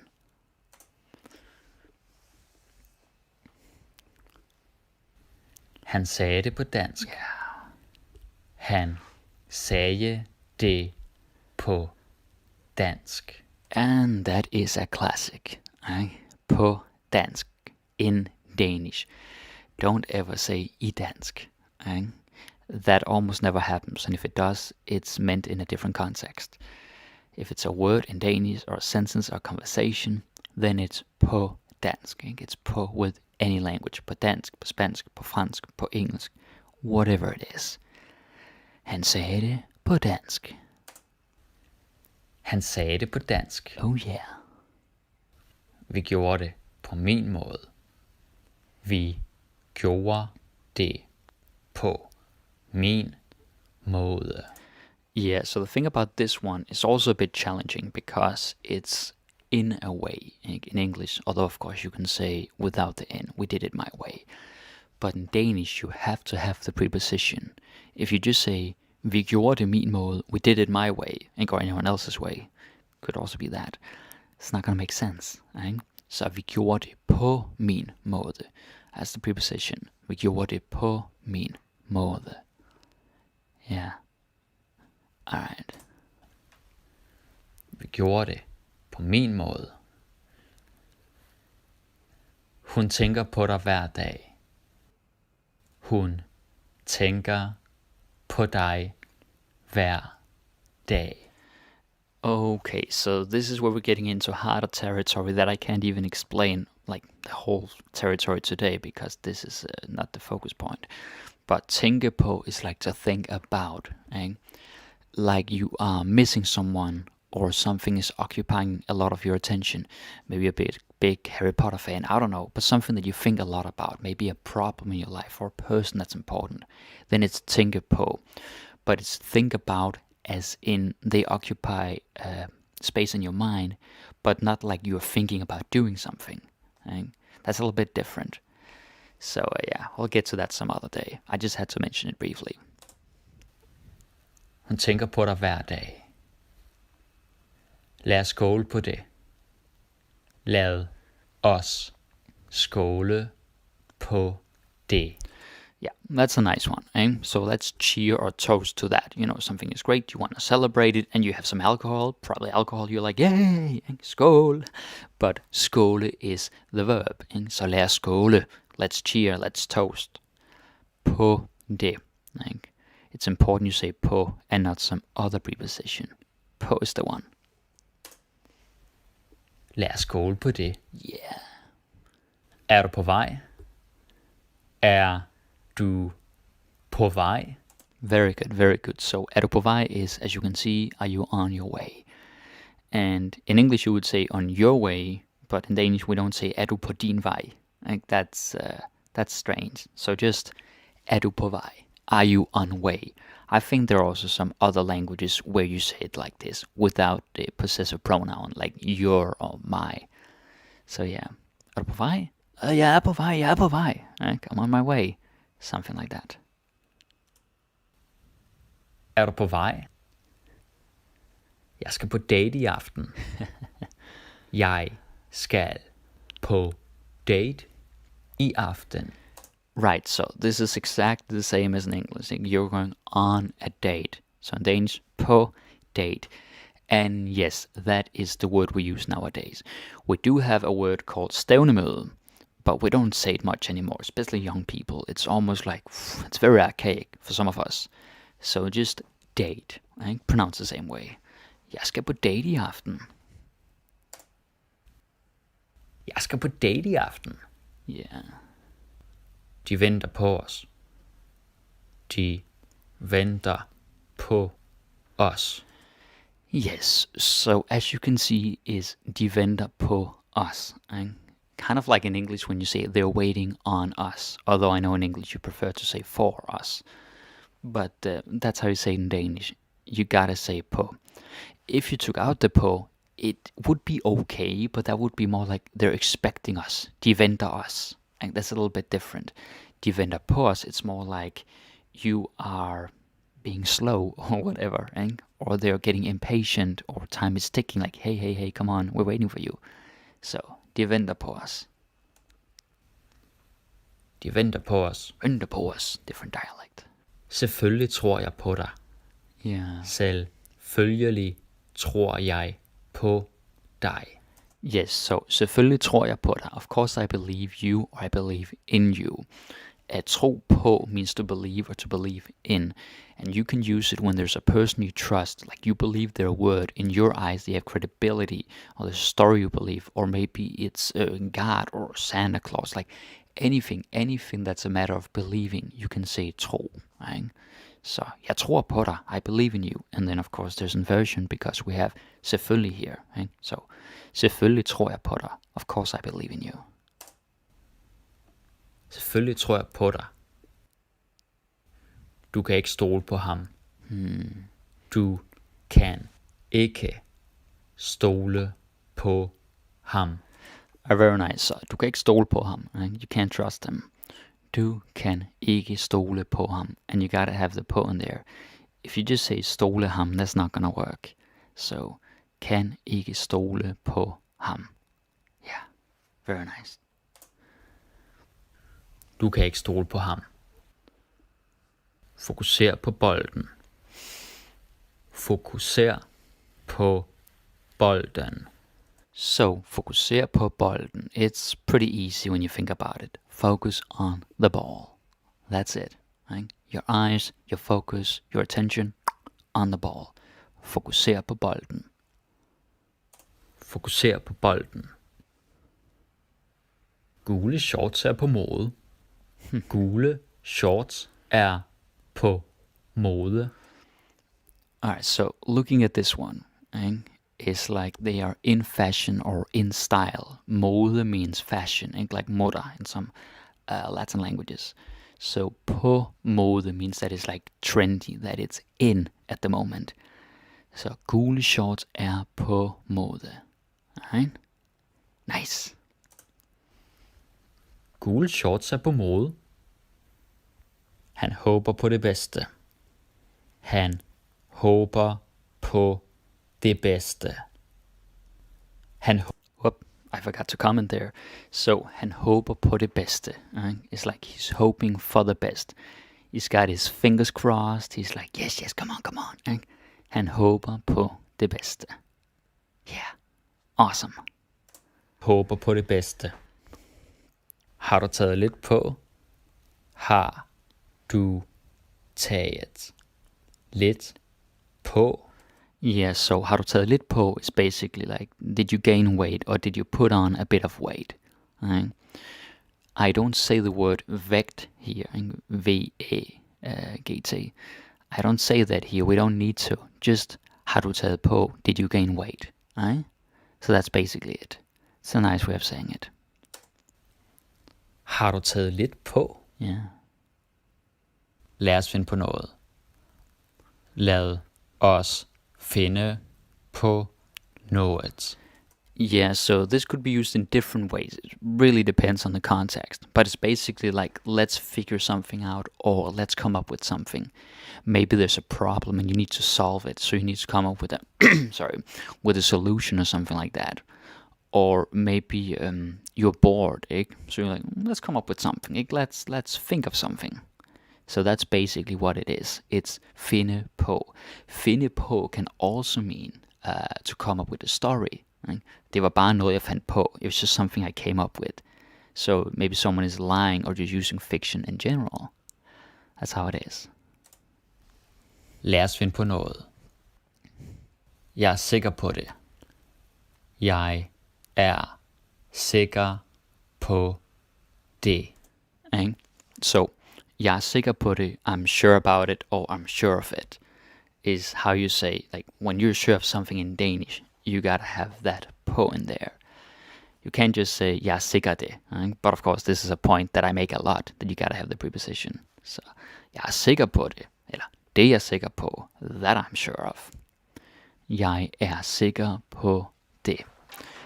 Very nice. And then let's see. Jeg er sikker på det. De brugte mange penge på slik. De brugte mange penge på slik. Alright, so this one, de brugte mange penge på slik. And it's kind of easy when you look at it. They spent or used a lot of money on candy, as a resource. That is something we say a lot. When you spend a resource, money, time, energy, the three primary ones, we say bruge. Så de brugte mange penge på slik. Yeah. And let's not forget the på. That's the whole point here. På slik. On candy. That's how we say it. De brugte mange penge på slik. Hvad kigger du på? Hvad kigger du på? Yeah, to be fair, we kind of already had this. And like looking at the phone. Du skal ikke kigge på din telefon. Don't look at your phone. This is the same. The only difference is that this is a question. Så, hvad kigger du på? What are you looking at? Right? Yeah, very nice. Hvad kigger du på? Hun svarede på mit spørgsmål.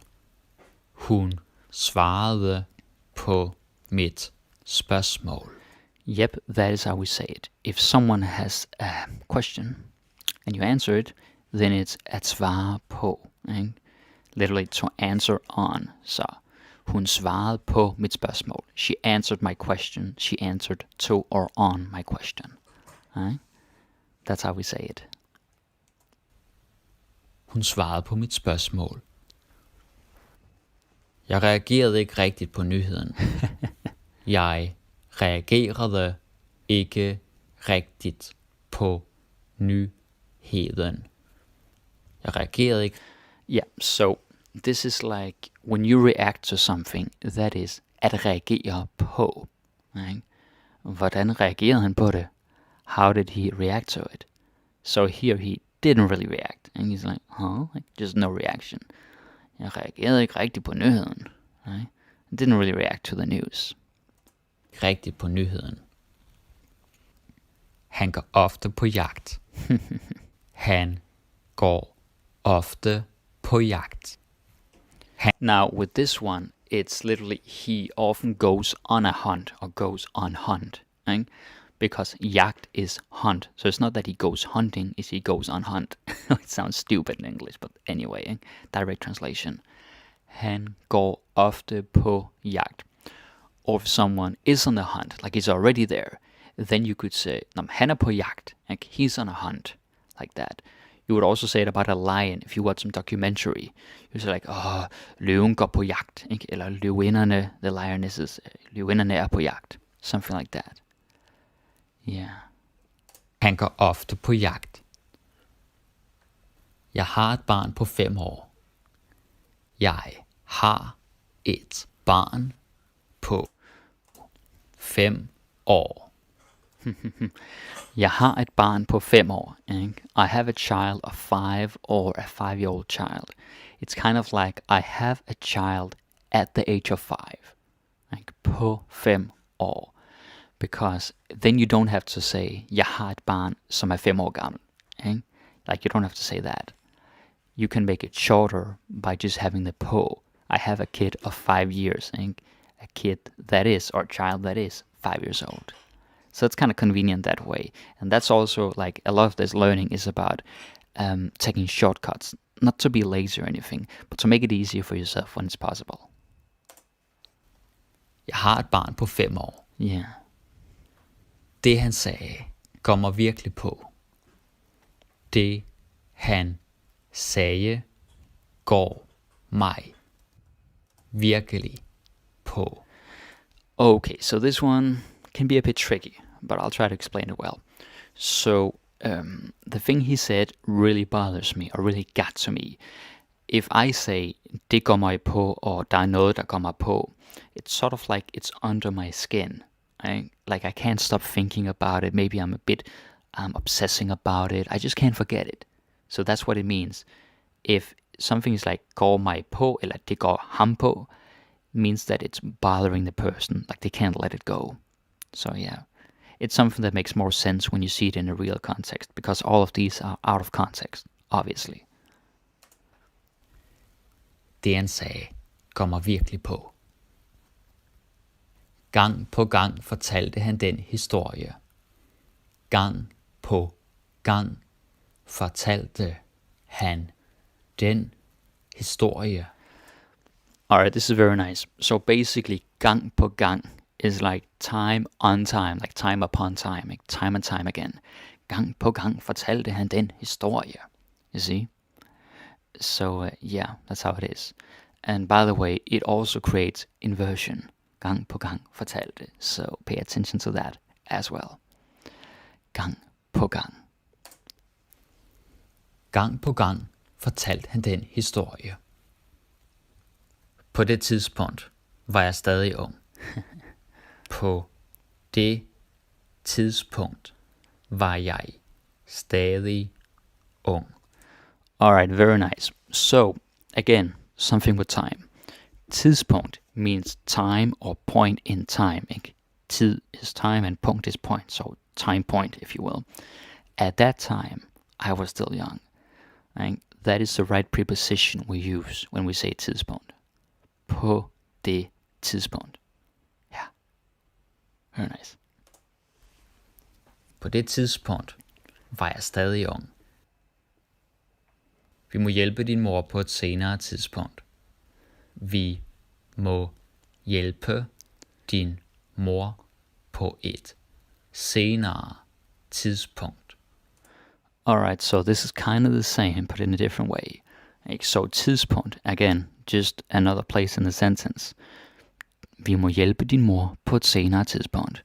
Like, sort of like, we have to help, we can't do it now, so we'll have to do it later. It'll just have to wait. That type of thing.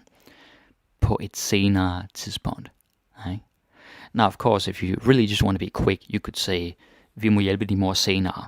Right? Eller, det må vi gøre senere. But I want to spell it out here, so you get a lot of vocabulary. På et senere tidspunkt. At a later time. Very nice. Vi må hjælpe din mor på et senere tidspunkt. Yeah. Vi drak øl midt på dagen. Oh yeah. Vi drak øl midt på dagen. I like this, obviously. So, vi drak øl midt på dagen is beer in the middle of the day. Right? Vi drak øl midt på dagen. Because it's like on the day, like on the dot or on the spot, if you will. Like midt på dagen. That's something you can say. Vi drak øl midt på dagen. Yep. Skal du flyve på fredag? Skal du flyve på fredag? So, if you have a weekday and it's the future, right? It's the one to come, then you say på fredag. Jeg skal flyve på fredag. Skal du flyve på fredag? Ja, det skal jeg. Right? Or vi ses på lørdag.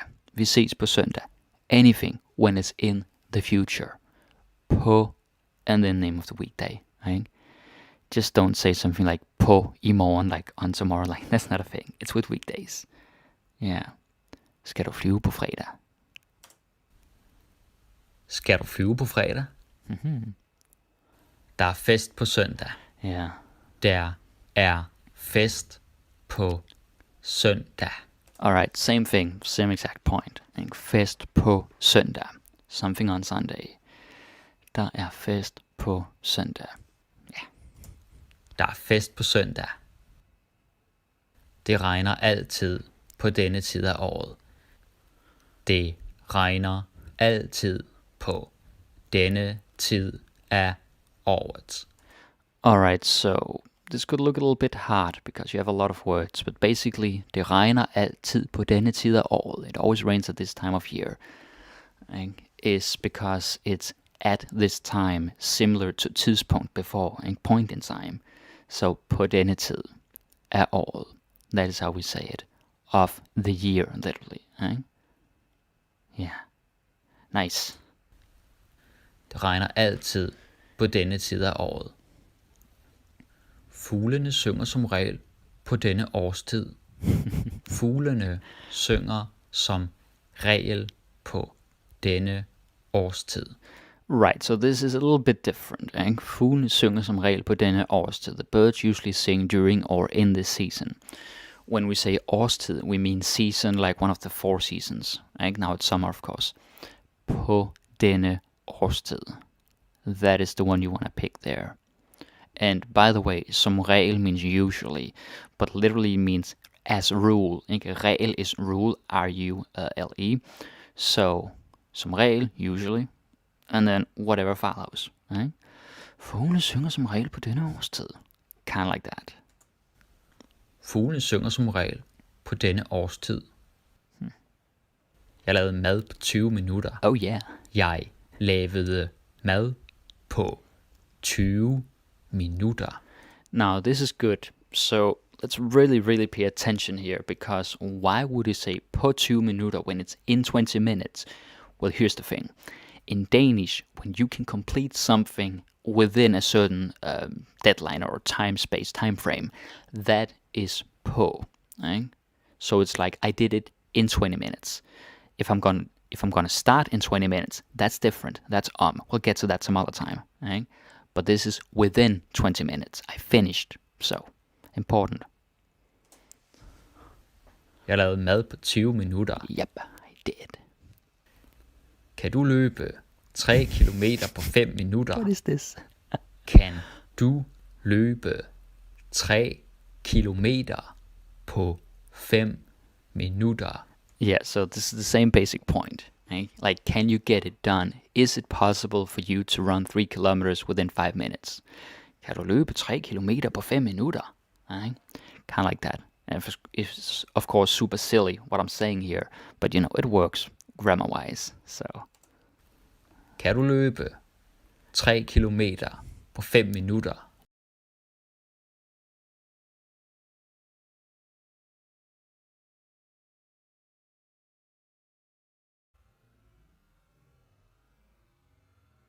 Hun bor i en lille by.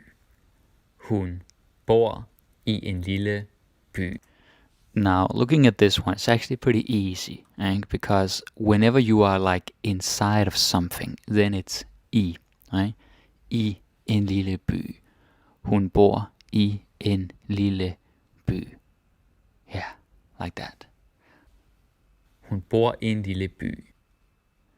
Du blev født i Finland. Du blev født i Finland. Alright, so look at this one. Right? This is I Finland. Now, what is Finland? Finland is, of course, a country. So whenever it's a country, you say I, right? With cities and countries, you say I. But with islands, you say på. And then, of course, when there is some disputed territory, some might say I, some might say på. But you get the gist. So this is, of course, du blev født i Finland. Alright. Du blev født i Finland. Vi har en gæst i vores lejlighed. I love this. Vi har en gæst i vores lejlighed.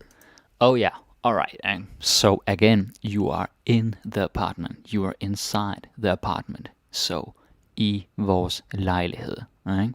You couldn't say på. Vi har en gæst i vores lejlighed. Very nice.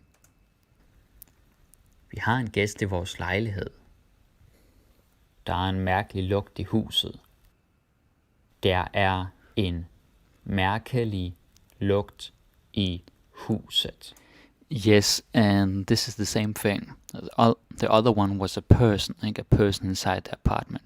But this is the same grammar. Lugt i huset, smell in the house. So like apartment or house or a specific room in many cases, although sometimes it's på, it's usually i. Right? Der er en mærkelig lugt i huset. Yeah. Der er en mærkelig lugt i huset. Der er en god film i fjernsynet. Oh yeah. Der er en god film i fjernsynet. Yeah, so this one can be a little bit confusing if you're not used to Danish grammar yet. Because in English, it's like on TV. Right? But in Danish, it's i fjernsynet. And the reason for that is that it's like inside. Right? Like you look into the world of the TV or the movie. And therefore it's i fjernsynet. If you say på fjernsynet, that'll be something like I could say, jeg kigger på fjernsynet. I'm looking at the TV, and like the device, the screen itself. But the things that are going on inside the TV, the adventure, if you will, that is i. Der er en god film i fjernsynet. Yeah. Han ligger i sin seng. Han ligger i sin seng. Okay, so han ligger i sin seng. I mean, this is pretty much the same as in English. I sin seng, in his bed. Yeah. Sometimes you might see på seng, but then it's more because you're like on the surface. Like maybe you're at the edge or the seat or the tip of the bed, if you will. Something like that. But this is like, he's sleeping or he's taking a nap. So therefore it's han ligger i sin seng. Oh yeah. Han ligger i sin seng. Jeg står i badet. Jeg står i badet. Right, so obviously you're never gonna hear this. I mean, who's gonna say this? But grammatically it's good. Because when you're in the shower, then you say I. I could also say, jeg går i bad. Like I'm going in shower, literally. Jeg går i bad. But in this case, jeg står i badet. Or if you want to talk about something in the shower, like, oh, that's where the shampoo is, that's where the shaver is. Den er i badet. It's in the shower. Yeah. Perfect. Jeg står i badet. Yeah. Jeg tabte noget i toilettet.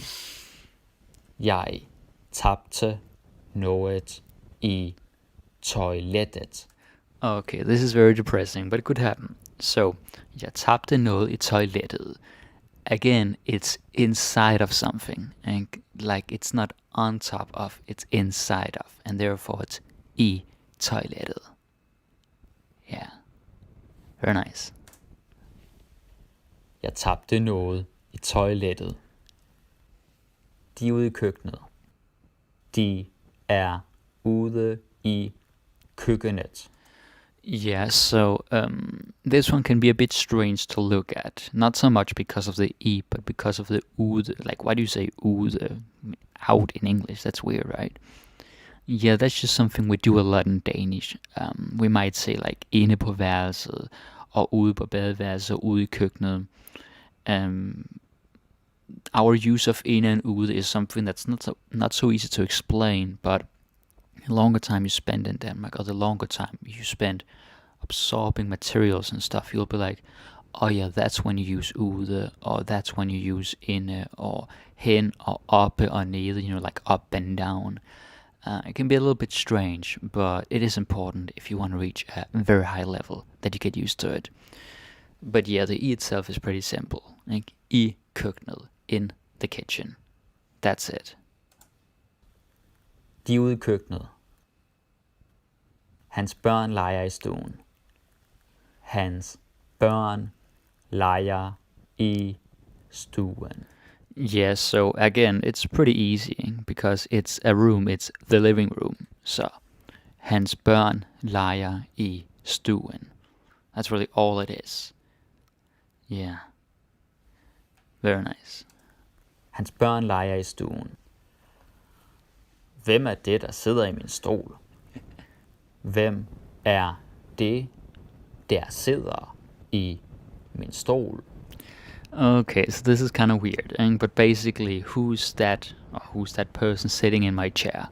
Hvem er det, der sidder i min stol? Now, usually hear i min stol, because you're like in the chair. I mean, you might hear på stol, because it could be a surface. But if someone is sitting in a chair, we'll usually say i. Hvem er det, der sidder i min stol? Right? Yeah, very good stuff. Hvem er det, der sidder i min stol? Mm-hmm. Er der mælk i gryden? Er der mælk i gryden? Alright, so this one, again, we're talking about inside of something. So gryde is pot or casserole, like for cooking. Så er der mælk i gryden? And you could also say about the food itself, like the sauce, maybe making spaghetti, bolognese or something, or the water, or anything, like whatever stuff you have, what's inside of it, you say i. Er der mælk i gryden? Og mælk i gryden. Jeg faldt ned i et hul. So stupid. Jeg faldt ned i et hul. Yeah, right, it's pretty silly, but it's good for learning. Så jeg faldt ned i et hul is of course I fell down or I fell into a hole. Right? Ned is of course down, and then i is like in. So i et hul, because you're inside a hole. Yeah, that's basically it. Jeg faldt ned i et hul. Hun bor inde i en hule. Hun bor inde i en hule. Yes, so hun bor inde i en hule is very similar to the last one, although notice the word here is hule, not hul. Like hule. Hun bor inde i en hule. She lives inside a cave, or she is living inside a cave. Because you will always be inside a cave, if you live there. Hun bor inde i en hule. Hvad har du i tasken? Hvad har du i tasken? Okay, so hvad har du i tasken is of course what do you have in the bag or purse, right? Because it's, like I already said so many times, it's inside of something. Hvad har du i tasken? Hvad har du i tasken? Hvad har du i tasken? Vi sidder i bilen. Vi sidder i bilen. Yes, so this is of course, vi sidder i bilen, we're sitting in the car or inside the car. Like, I bilen, in the car. For sure, sometimes you'll see på bilen, like on the car, if you have a sticker or something. Or ved bilen, like by the car, V-E-D, ved. So yeah, it can be different prepositions. But you as a passenger or driver, that'll be I, unless it's some crazy Batman movie. Vi sidder i bilen. Vi sidder i bilen. Hun har noget i munden. Hun har noget i munden. Yes, so of course, i munden. Hun har noget i munden. It's a closed space. Hun har noget i munden. She has something in her mouth. Hun har noget i munden. Der er en mus i kassen. Der er en mus i kassen. Yes, so der er en mus i kassen. There's a mouse in the box. Right? Again, closed space inside the box. Der er en mus i kassen. Vi sang i kirken. Vi sang i kirken. Oh yes, vi sang i kirken. We sang in the church, or we were singing, if you want to say that. So it's i kirken because you're inside the building. Very often it's i when it's a building, like inside of it. Although there are some exceptions sometimes for other reasons, and you'll see that as we go along. Vi sang i kirken.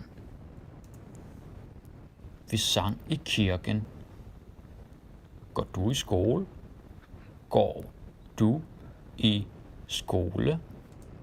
Så går du i skole is like, do you go to or do you attend school? Like on a daily, regular basis. Går du i skole? Jeg går i skole. Jeg går ikke i skole. Something like that. Går du i skole? Jeg læste noget interessant i en bog.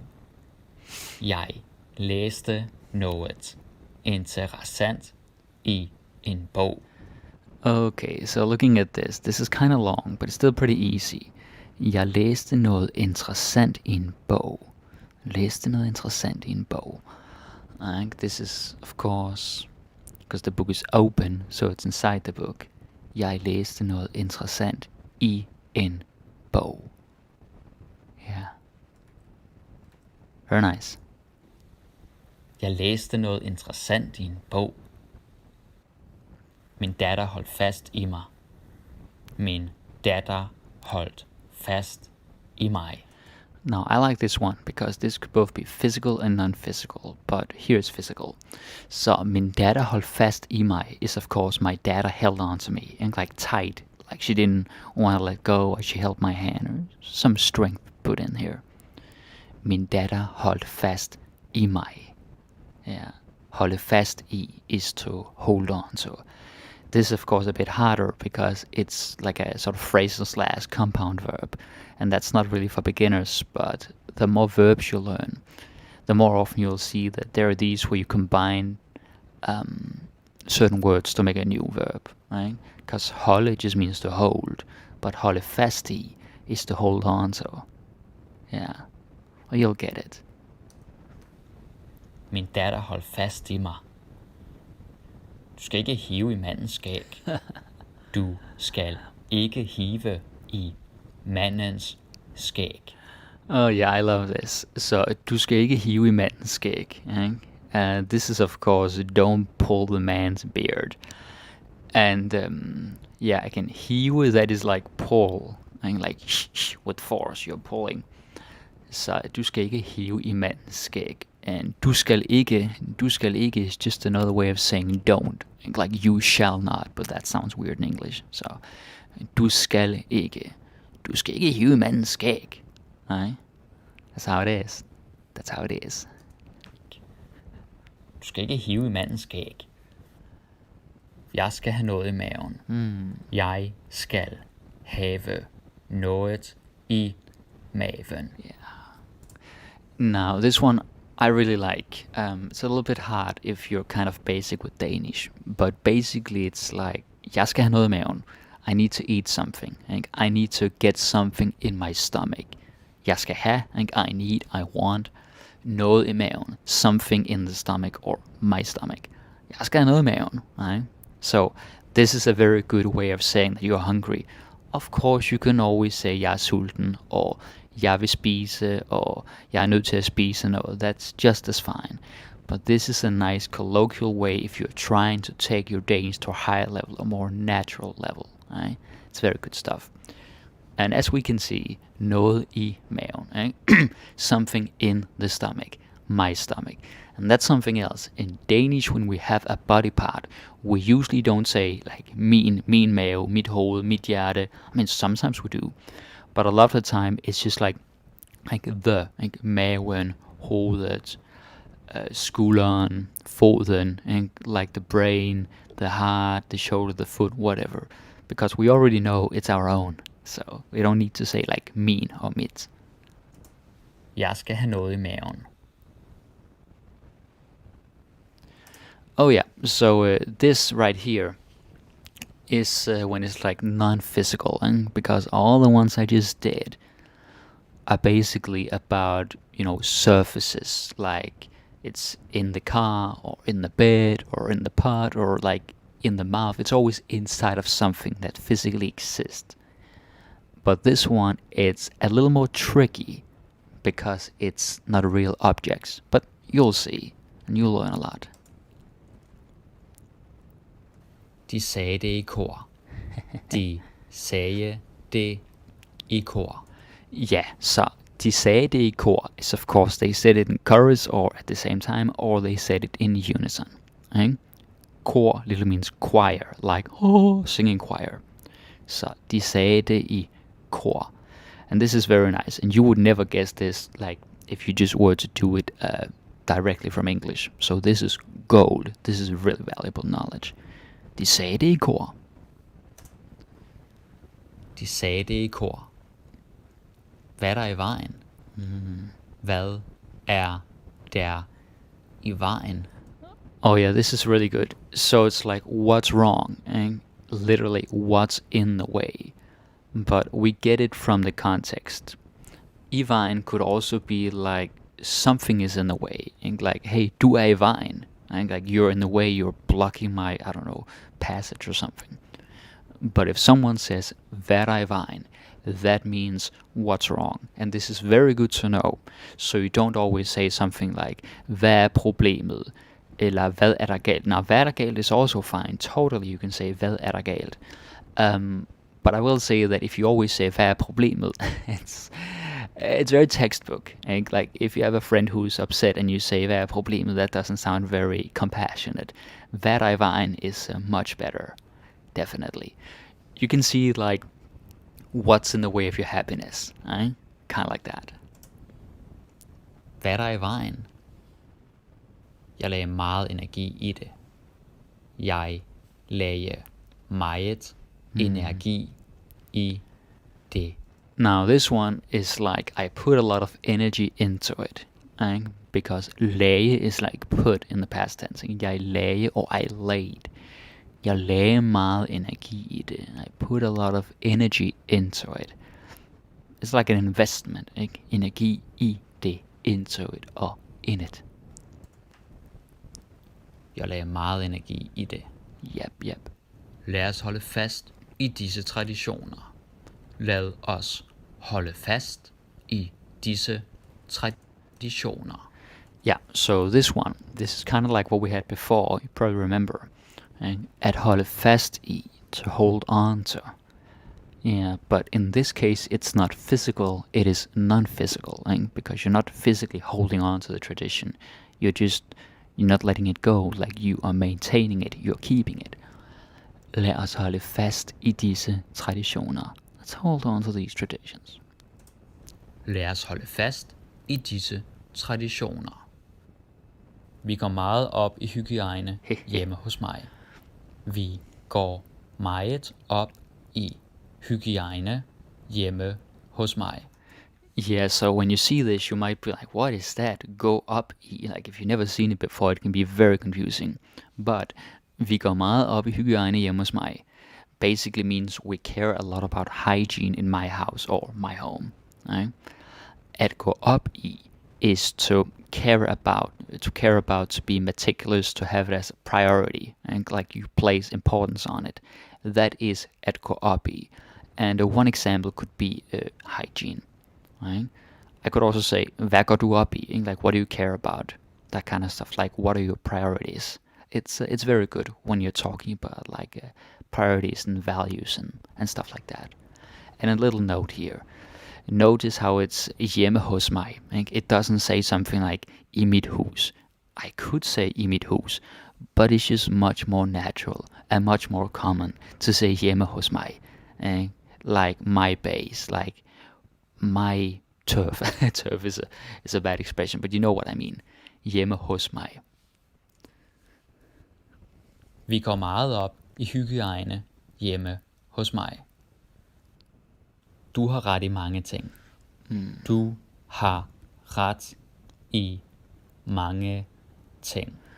Alright, this is really good because, first of all, some of you may not know that the way to say that someone is right in Danish is har ret. Right? Some of you might be thinking like, oh, it's du er rigtig or jeg er rigtig. No, it's har ret. This is the present tense. Of course, the infinitive is at have ret or at have ret. Alright, so that's covered. Du har ret, you are right. But then the I is like about.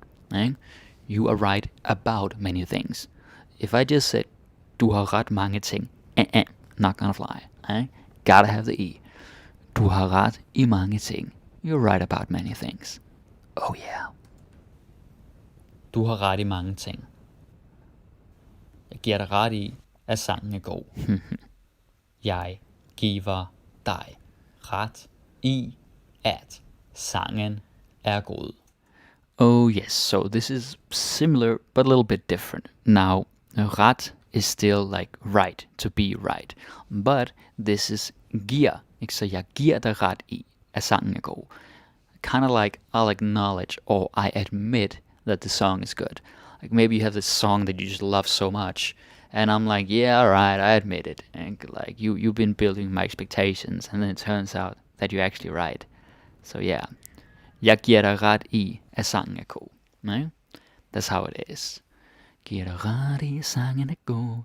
Yeah, it literally means I'll give you right, which sounds so silly, but that's just another reason why we should never do direct translations. Jeg giver dig ret i, at sangen er god. Hun faldt i staver. Hun faldt i staver. Yeah, so this one's kind of cool, and you would never find this out on your own. So, hun faldt i staver. Faldt is of course fell. And staver doesn't really have any meaning on its own in modern Danish. But at falde i staver is to like, zone out or drift, kind of like when you're stoned. You're just kind of like, looking into the air, like that, not really being present, like a bit absent-minded. Yeah. Hun faldt i staver. Hun tog os i at stjæle slik. Hun tog os i at stjæle slik. Now, this is a good one. Hun tog os i at stjæle slik. That's basically, she caught us, or she busted us stealing candy. Tog us, it's like, yeah, literally tage. It comes from tage, is to take. But tage i, tage someone i, is like to catch them, or to bust them. So this is definitely something you want to avoid. Like, you don't want this to happen to you.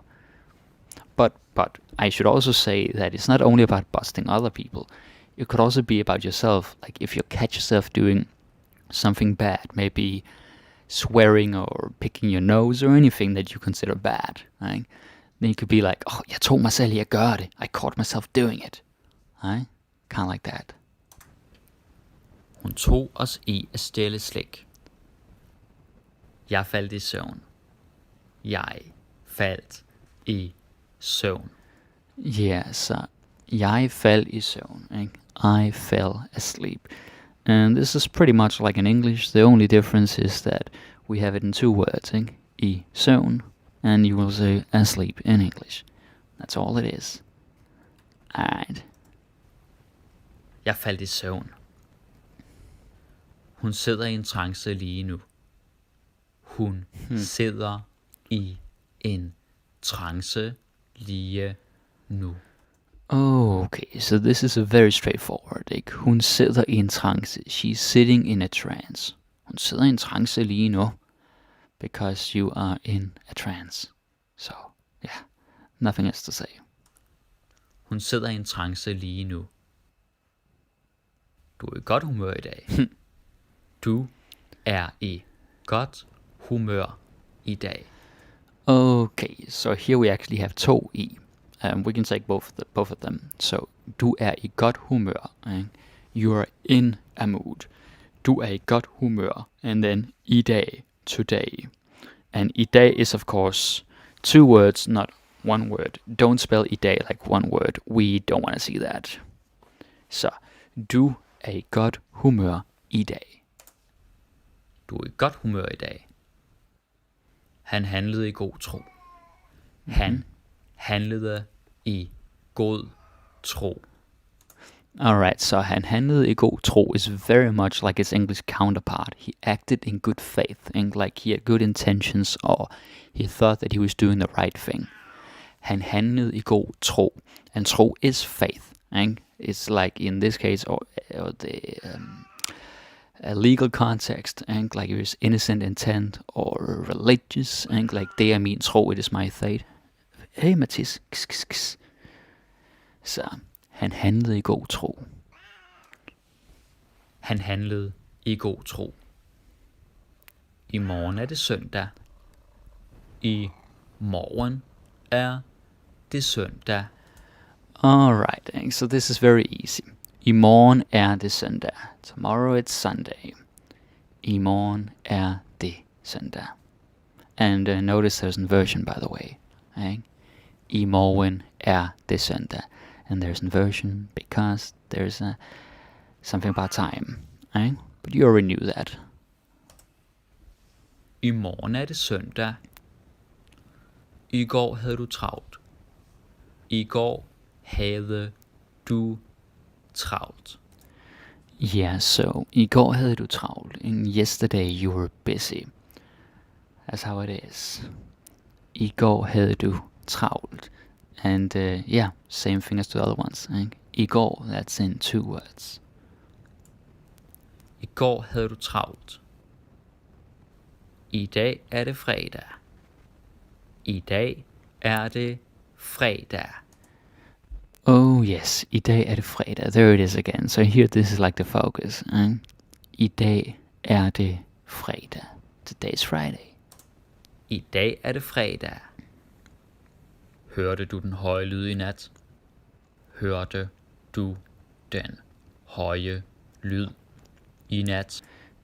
Yeah, so hørte du den høje lyd i nat is, did you hear the loud sound last night?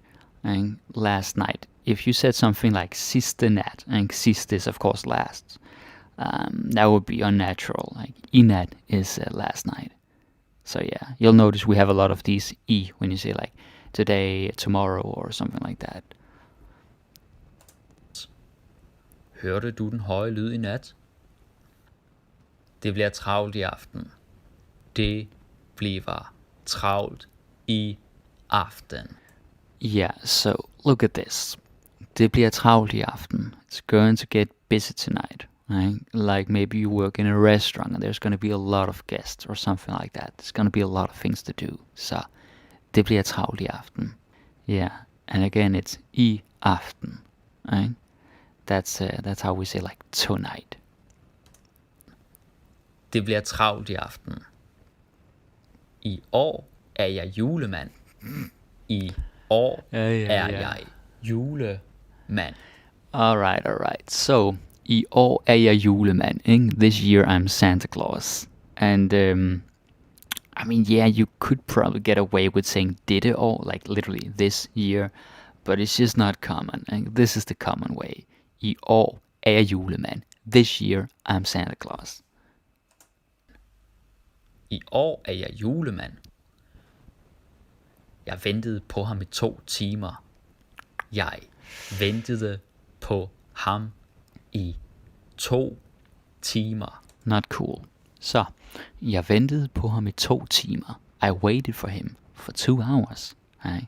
Now, here you actually also have på, but that's totally fine. The point is i 2 timer. And I really, really want to stress this one because almost everybody makes this mistake. So, the reason why it's i is because that's the duration. Right? The time something was going on, or is going on, or will be going on for, the time that it lasted. Så, jeg ventede på ham i 2 timer. Not for, okay? Don't say like, for 2 timer. No. Because that would sound like you're gonna say, for 2 timer siden, which is 2 hours ago. Right? When it's duration of time, then it's i 2 timer. Right? For how long it was going on, is going on, or will be going on. Alright, remember that. Jeg ventede på ham i 2 timer. Jeg ventede på ham i 2 timer. Klokken er 5 minutter i 2. Klokken er 5 minutter i 2. Okay, so the time or the clock. Klokken er 5 minutter i 2. Right? It's 5 minutes to 2. That's really all it is. And that is how we say it. It's like it almost reaches something. Then you say I and then that number. Right? Like I1, I2, I3, I4, etc. You know how it is. Klokken er 5 minutter i 2. Den er kvart i 3. Den er kvart i 3. Alright, so this is the same thing. Right? Because it's time. It's like getting closer to a full hour. So, den er kvart i 3. It's quarter or a quarter to 3. Den er kvart i 3. Hvad laver du i øjeblikket? Hvad laver du i øjeblikket? Okay, hvad laver du i øjeblikket? What do you do at the moment, or what are you doing at the moment?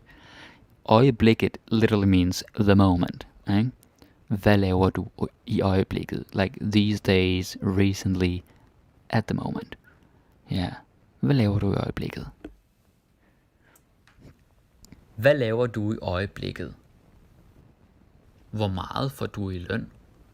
Hvor meget får du i løn? Yeah, this could sound very rude as a question in almost any context, but the grammar is good. So, hvor meget får du i løn? Like, how much do you get paid? Or like, literally, how much do you get in salary?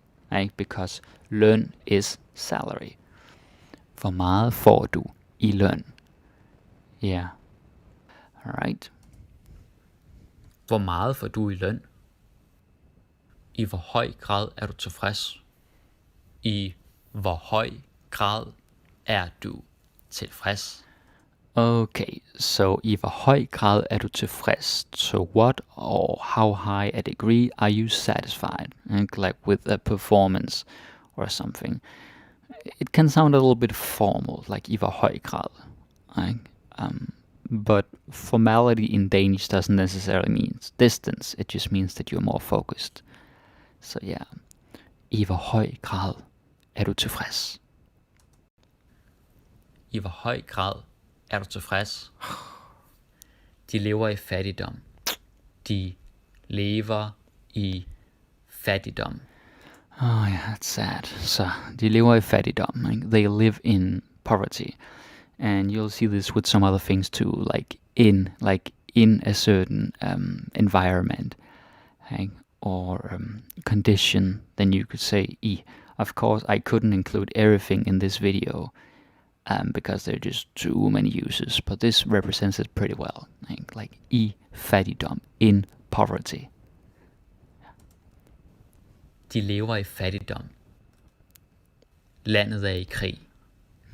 Landet er i krig. Yeah, so this looks kind of similar, right? It's like i krig, so in or at war. Landet er i krig. Pretty simple. Landet er i krig. Jeg befinder mig i en interessant situation. Jeg befinder mig i en interessant situation. Yeah, so at befinde sig, that's the infinitive. At befinde sig is to find yourself in, or simply to be in. Right? Så jeg befinder mig i en interessant situation. I find myself in an interesting situation. Like, I am in an interesting situation. Jeg befinder mig i en interessant situation. Yeah. Okay, so that was the last one.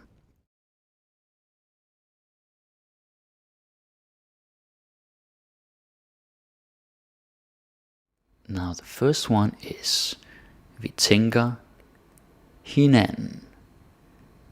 Vi tænker hinanden. We're thinking about each other. Okay. Something is missing here. You can think about that. Then we go to the next one. Hvad vil du gøre? Problemet. Hvad vil du gøre? Problemet. What are you going to do about the problem? Yeah. Something is missing. Ja, det har du ret. Ja, det har du ret. Yes, you are right about that. So think about it. What is missing? Yeah, what is it? Thinking about each other. What are you going to do about the problem? Yes, you're right about that. Maybe you guessed it. Let's see. Vi tænker på hinanden. Hvad vil du gøre ved problemet? Ja, det har du ret i. Let's take a closer look. So, when you're thinking about something or someone, as in they're on your mind, then you say på. Right? You might have heard tænke over, but tænke over is more when you're thinking something over, considering, contemplating. When it's just the thing that's on your mind, it's på. Alright? Så, jeg tænker på mig. Jeg tænker på dig. Du tænker på mig. Vi tænker på hinanden. Alright. Now this one. Hvad vil du gøre ved problemet? Basically, ved is sort of about. Now ved can also mean by, like by. Jeg er ved stationen. I'm by the station, or at the station. So there are different meanings. But when you're talking about addressing a problem, you're gonna use ved. Hvad vil du gøre ved det? What are you gonna do about it? Hvad vil du gøre ved problemet? And this one. Ja, det har du ret i. Ja, det har du ret i. You are right about that. So, I is just what we say. Kind of like in English you would say about. You're right about that. Then I is our preposition. And that's what it is. If you just said det har du ret, well, something is missing. Right? You gotta have the preposition there. So, det har du ret i. Okay, nice. So the next one is it's a little bit longer. It's a little more interesting. Let's see. Han er en mine bedste venner. Han er en mine bedste venner. He is one of my best friends. Okay, not that hard, but let's see how you figure it out.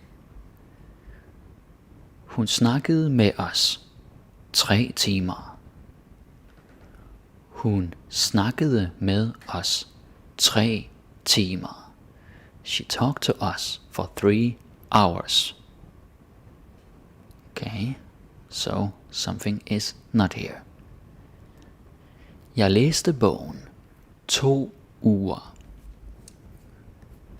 Jeg læste bogen 2 uger. I read the book in 2 weeks. What you gonna do? What is the answer or the answers? What could it be? Han er en mine bedste venner. Hun snakkede med os 3 timer. Jeg læste bogen 2 uger. Let's see what it is. Okay, here it is. Han er en af mine bedste venner. Hun snakkede med os i 3 timer. Jeg læste bogen på 2 uger. Så af, i, på. Prepositions. Once again. Let's see here. Han er en af mine bedste venner. Now, luckily, this one is pretty straightforward. It's the same as in English, en af, one of. There's not so much to explain, really. It's kind of simple. Okay, what about this one? Hun snakkede med os i 3 timer. This one is usually a headache for many learners in the beginning. But even people who lived in Denmark for 5-6 years, they still get it wrong sometimes. When we are talking about a duration of time for how long something was happening or is happening or will be happening, the time doesn't matter, then it's I. Okay? Some of you might be tempted to say for because of English, but no. I 3 timer. That's the answer. Okay, so it's kind of easy. And the last one. Jeg læste bogen på 2 uger. So, when you did something, you completed something, an action, a task, within a certain time frame. Right? So, he was done with the book. He was not just reading for 2 weeks, he finished it in 2 weeks. Then you say på. So whenever you're talking about an action that was completed, or talk about how it can be completed, then you use på, right? Because there's like a deadline or something. Or it's just impressive. Okay, det er fantastisk. So we are moving on to this. Hvad er der vejen? Hvad er der vejen? What's wrong? What's the matter? Kan du få ham at gøre det? Kan du få ham at gøre det? Can you get him to do it? Okay, it's kind of beautiful. Hun blev betalt at gøre det. Hun blev betalt at gøre det. She was paid to do it. Alright. What do you think? What are the answers?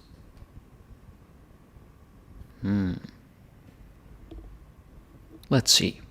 Let's see what they are. Hvad er der i vejen? Kan du få ham til at gøre det? Hun blev betalt for at gøre det. Okay, let's see. Hvad er der i vejen? This is interesting. You can imagine it like, if something is wrong, if something is the matter, then it's standing in the way. Right? Like, du står i vejen, you're standing in the way. So that is the easiest way you can remember this. Hvad er der i vejen? Of course you can also say, hvad er problemet? Hvorfor er du ked af det? Hvad er der galt? But hvad er der i vejen is very common. Så. The second one. Kan du få ham til at gøre det? So if you're talking about getting someone to do something, like convincing them or persuading them, then you want to use til. If you don't have that, something is missing. So that's very important. Okay? Kan du få ham til at gøre det? Or you could just say, kan du få ham til det? Få ham til, and then put det. You don't need to say at gøre, strictly speaking, if you already know what the action is. Okay? And then this one. Hun blev betalt for at gøre det. I mean, I guess in English you could also say something like paid for it, right? So that's our logic. Hun blev betalt for at gøre det. She did it, and for that she was paid. Very nice and logical. Super. Den næste, what we got here. Okay, let's see. Er du bange, mumier? Er du bange, mumier? Are you scared of mummies? Okay. Han er fascineret kunst. Han er fascineret kunst. He is fascinated with art. Jeg har ikke noget den slags. Jeg har ikke noget den slags. I have nothing against that kind of thing. Alright. So what is it? What you gonna do? You ready? I see the answer. Alright, let's do it. The answer is... Okay. Er du bange for mumier? Han er fascineret af kunst. Jeg har ikke noget imod den slags. One by one. Er du bange for mumier? In Danish, if you're scared of something, scared or afraid, we say for. Okay? For. Always. Jeg er bange for something. You might feel tempted to say because scared of in English, but forget about that. We say for. Det er jeg bange for. That's simple. Han er fascineret af kunst. So this one might seem a little bit strange, but think of it this way. The art has fascinated him. So like, it has done that thing to him, right? Like you could also say fascinated by art, like it had that effect on you. So that is the logic we go by. Very nice. Jeg har ikke noget imod den slags. Well, that just sort of is what it is. Imod means against. Right? In another video, I will also cover mod or imod. But for now, just remember that har ikke noget imod is don't have anything against, don't have a problem, you're not opposing it. Or you could say, jeg har noget imod, I have something against. So that's nice. Alright. Den næste. What is this? Hvad skete der den dag? Hvad skete der den dag? What happened the next day? Hun er millionær. Hun er millionær. She's almost a millionaire. Det var meget på. Det var meget på. That was very close. Alright. What do you think? Hvad skete der den dag? Hun er millionær. Det var meget på. What are we gonna do? Let's see what we got. Hvad skete der den næste dag? Hun er næsten millionær. Det var meget tæt på. A closer look. Hvad skete der den næste dag? Well, næste means next. That's simple. The reason why I include it is because sometimes learners get it confused with næsten. And that's the next one. Det er den næste. Ja. Hun er næsten millionær. Almost. So in Danish, if you want to say that something is almost the case, then næsten is your go-to word. Okay? Næsten, almost. Hun er næsten millionær. But pronunciation matters. Næste, the first one here, right? Næste, næste. And this næsten, næsten. There's an N. Very important because many people make this mistake. And the third one. Det var meget tæt på. Det var meget tæt på. So tæt means close. It could be many different contexts. This one, I imagine something was about to happen. Maybe some accident. And like, ooh, that was close. I avoided that, but it was very close. Det var meget tæt på. So yeah, good stuff indeed. Tager vi den næste, the next one. This is also good. Lad os blande det hele. Lad os blande det hele. Let's mix everything together. I har de bukser. I har de bukser. You have the same pants. Kan man dem? Kan man dem? Can you compare them? Okay, so think about it.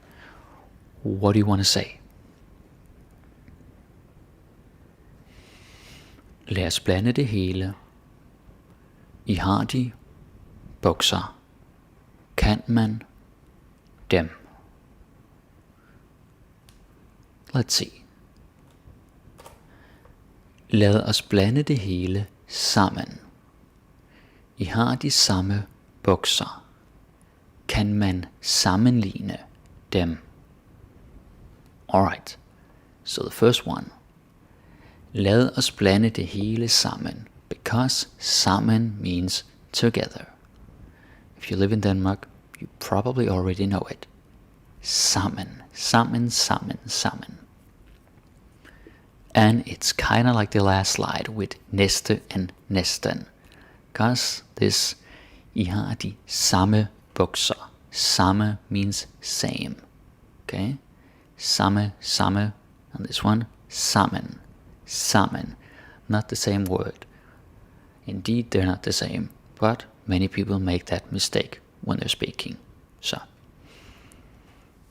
And then, kan man sammenligne dem? Kan man sammenligne dem?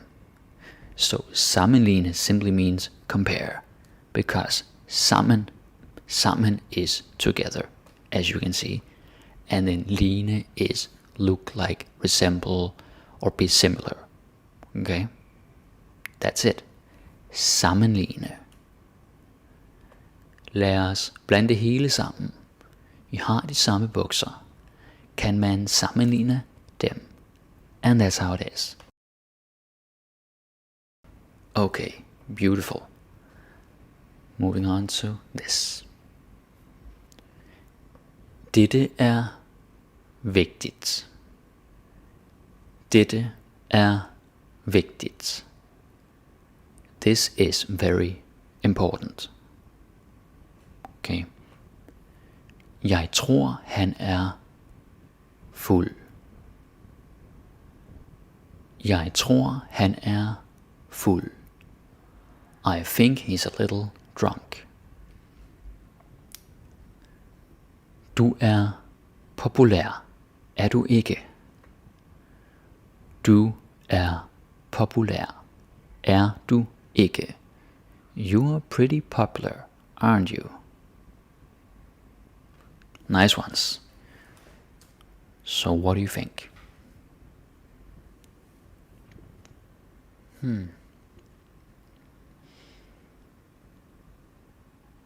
Okay, let's see. Dette er meget vigtigt. Jeg tror, han er lidt fuld. Du er ret populær, er du ikke? Deep dive. Dette er meget vigtigt. Well, you can't really dive so much with this one. Meget means very. And you have an adjective. Vigtigt, important. Meget vigtigt. Very important. But of course, meget can also mean a lot. Like, han spiser meget. He's eating a lot. So the meaning depends on the context, on the sentence. Jeg tror, han er lidt fuld. Like, lidt, a little bit, a bit, a little. Lidt fuld. Jeg tror, han er lidt fuld. Du er ret populær, er du ikke? You're pretty popular. So ret is a good word. Basically means quite or quite a bit or pretty. So not like overwhelmingly, extremely, but still pretty much there. Er du ret populær? Of course, ret has other meanings, like at have ret, to be right. And ret, like dish, food, someone cooks something, that's ret, madret. Og ret til, ikke at have ret til, to have the right to do something. And, oh yeah, ret to correct. There's so many actually, that's kind of interesting. But here it's as an adverb, right? Ret populær, pretty popular. And that's it. Det er bare smukt. Just beautiful. Næste. Okay. Vi har brug for tid. Vi har brug for tid. We need more time. Kommer der kunder? Kommer der kunder? Are any more customers coming? Hvad gør dig glad? Hvad gør dig glad? What makes you the most happy? Okay, let's see. Vi har brug for tid. Kommer der kunder? Hvad gør dig glad? Do you have the answers?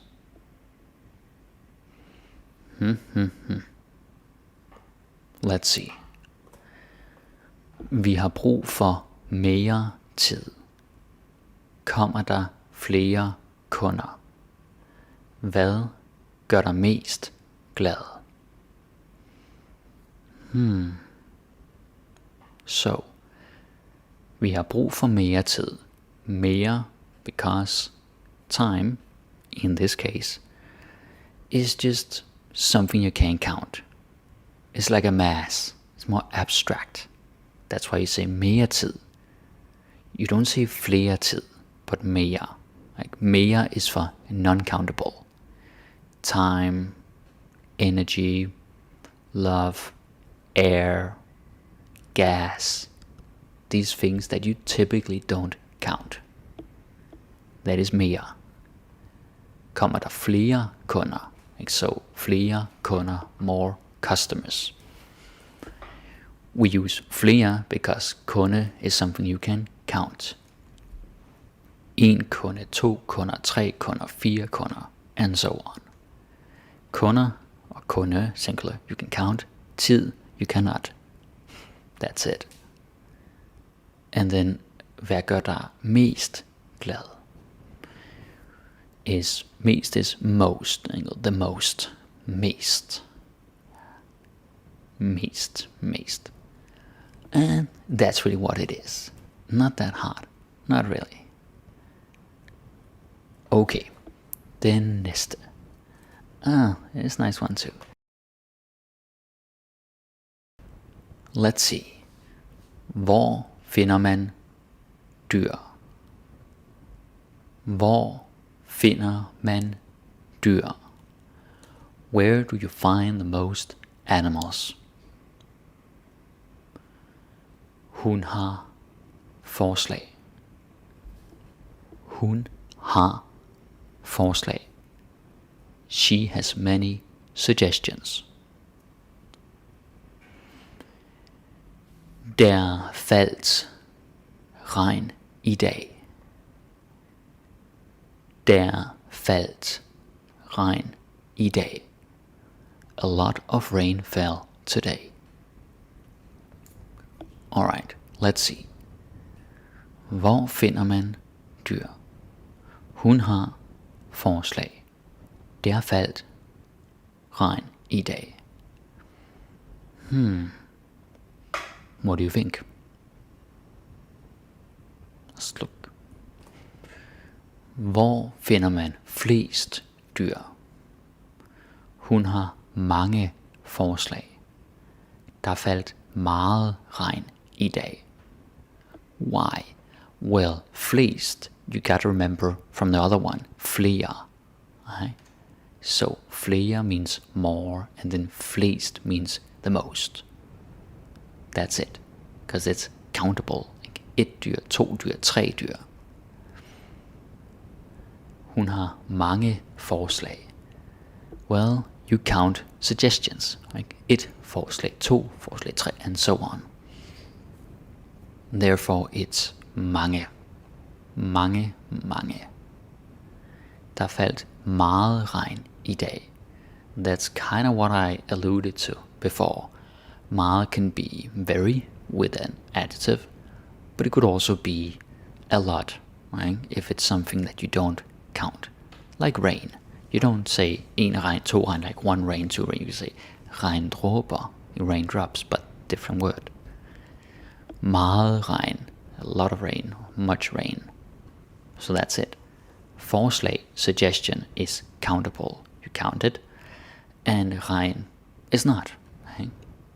It's very easy logic. Jamen det er fantastisk. Let's see what else we got. I like this. Of course I do. Løven har været.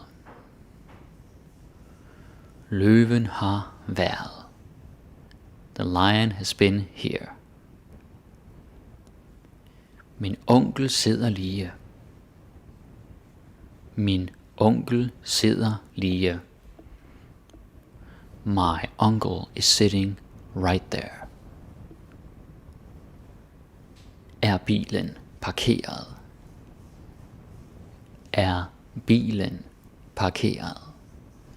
Where is the car parked?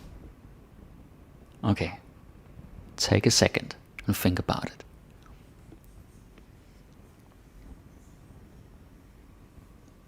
Okay. Let's see if you're right. Okay, løven har været her.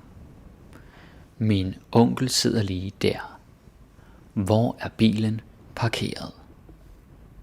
So, this one is maybe the easiest one so far. Løven har været her, og løven har været her, if you say it fast. Well, here is here. That's all it is. Very easy. Løven har været her. The lion has been here.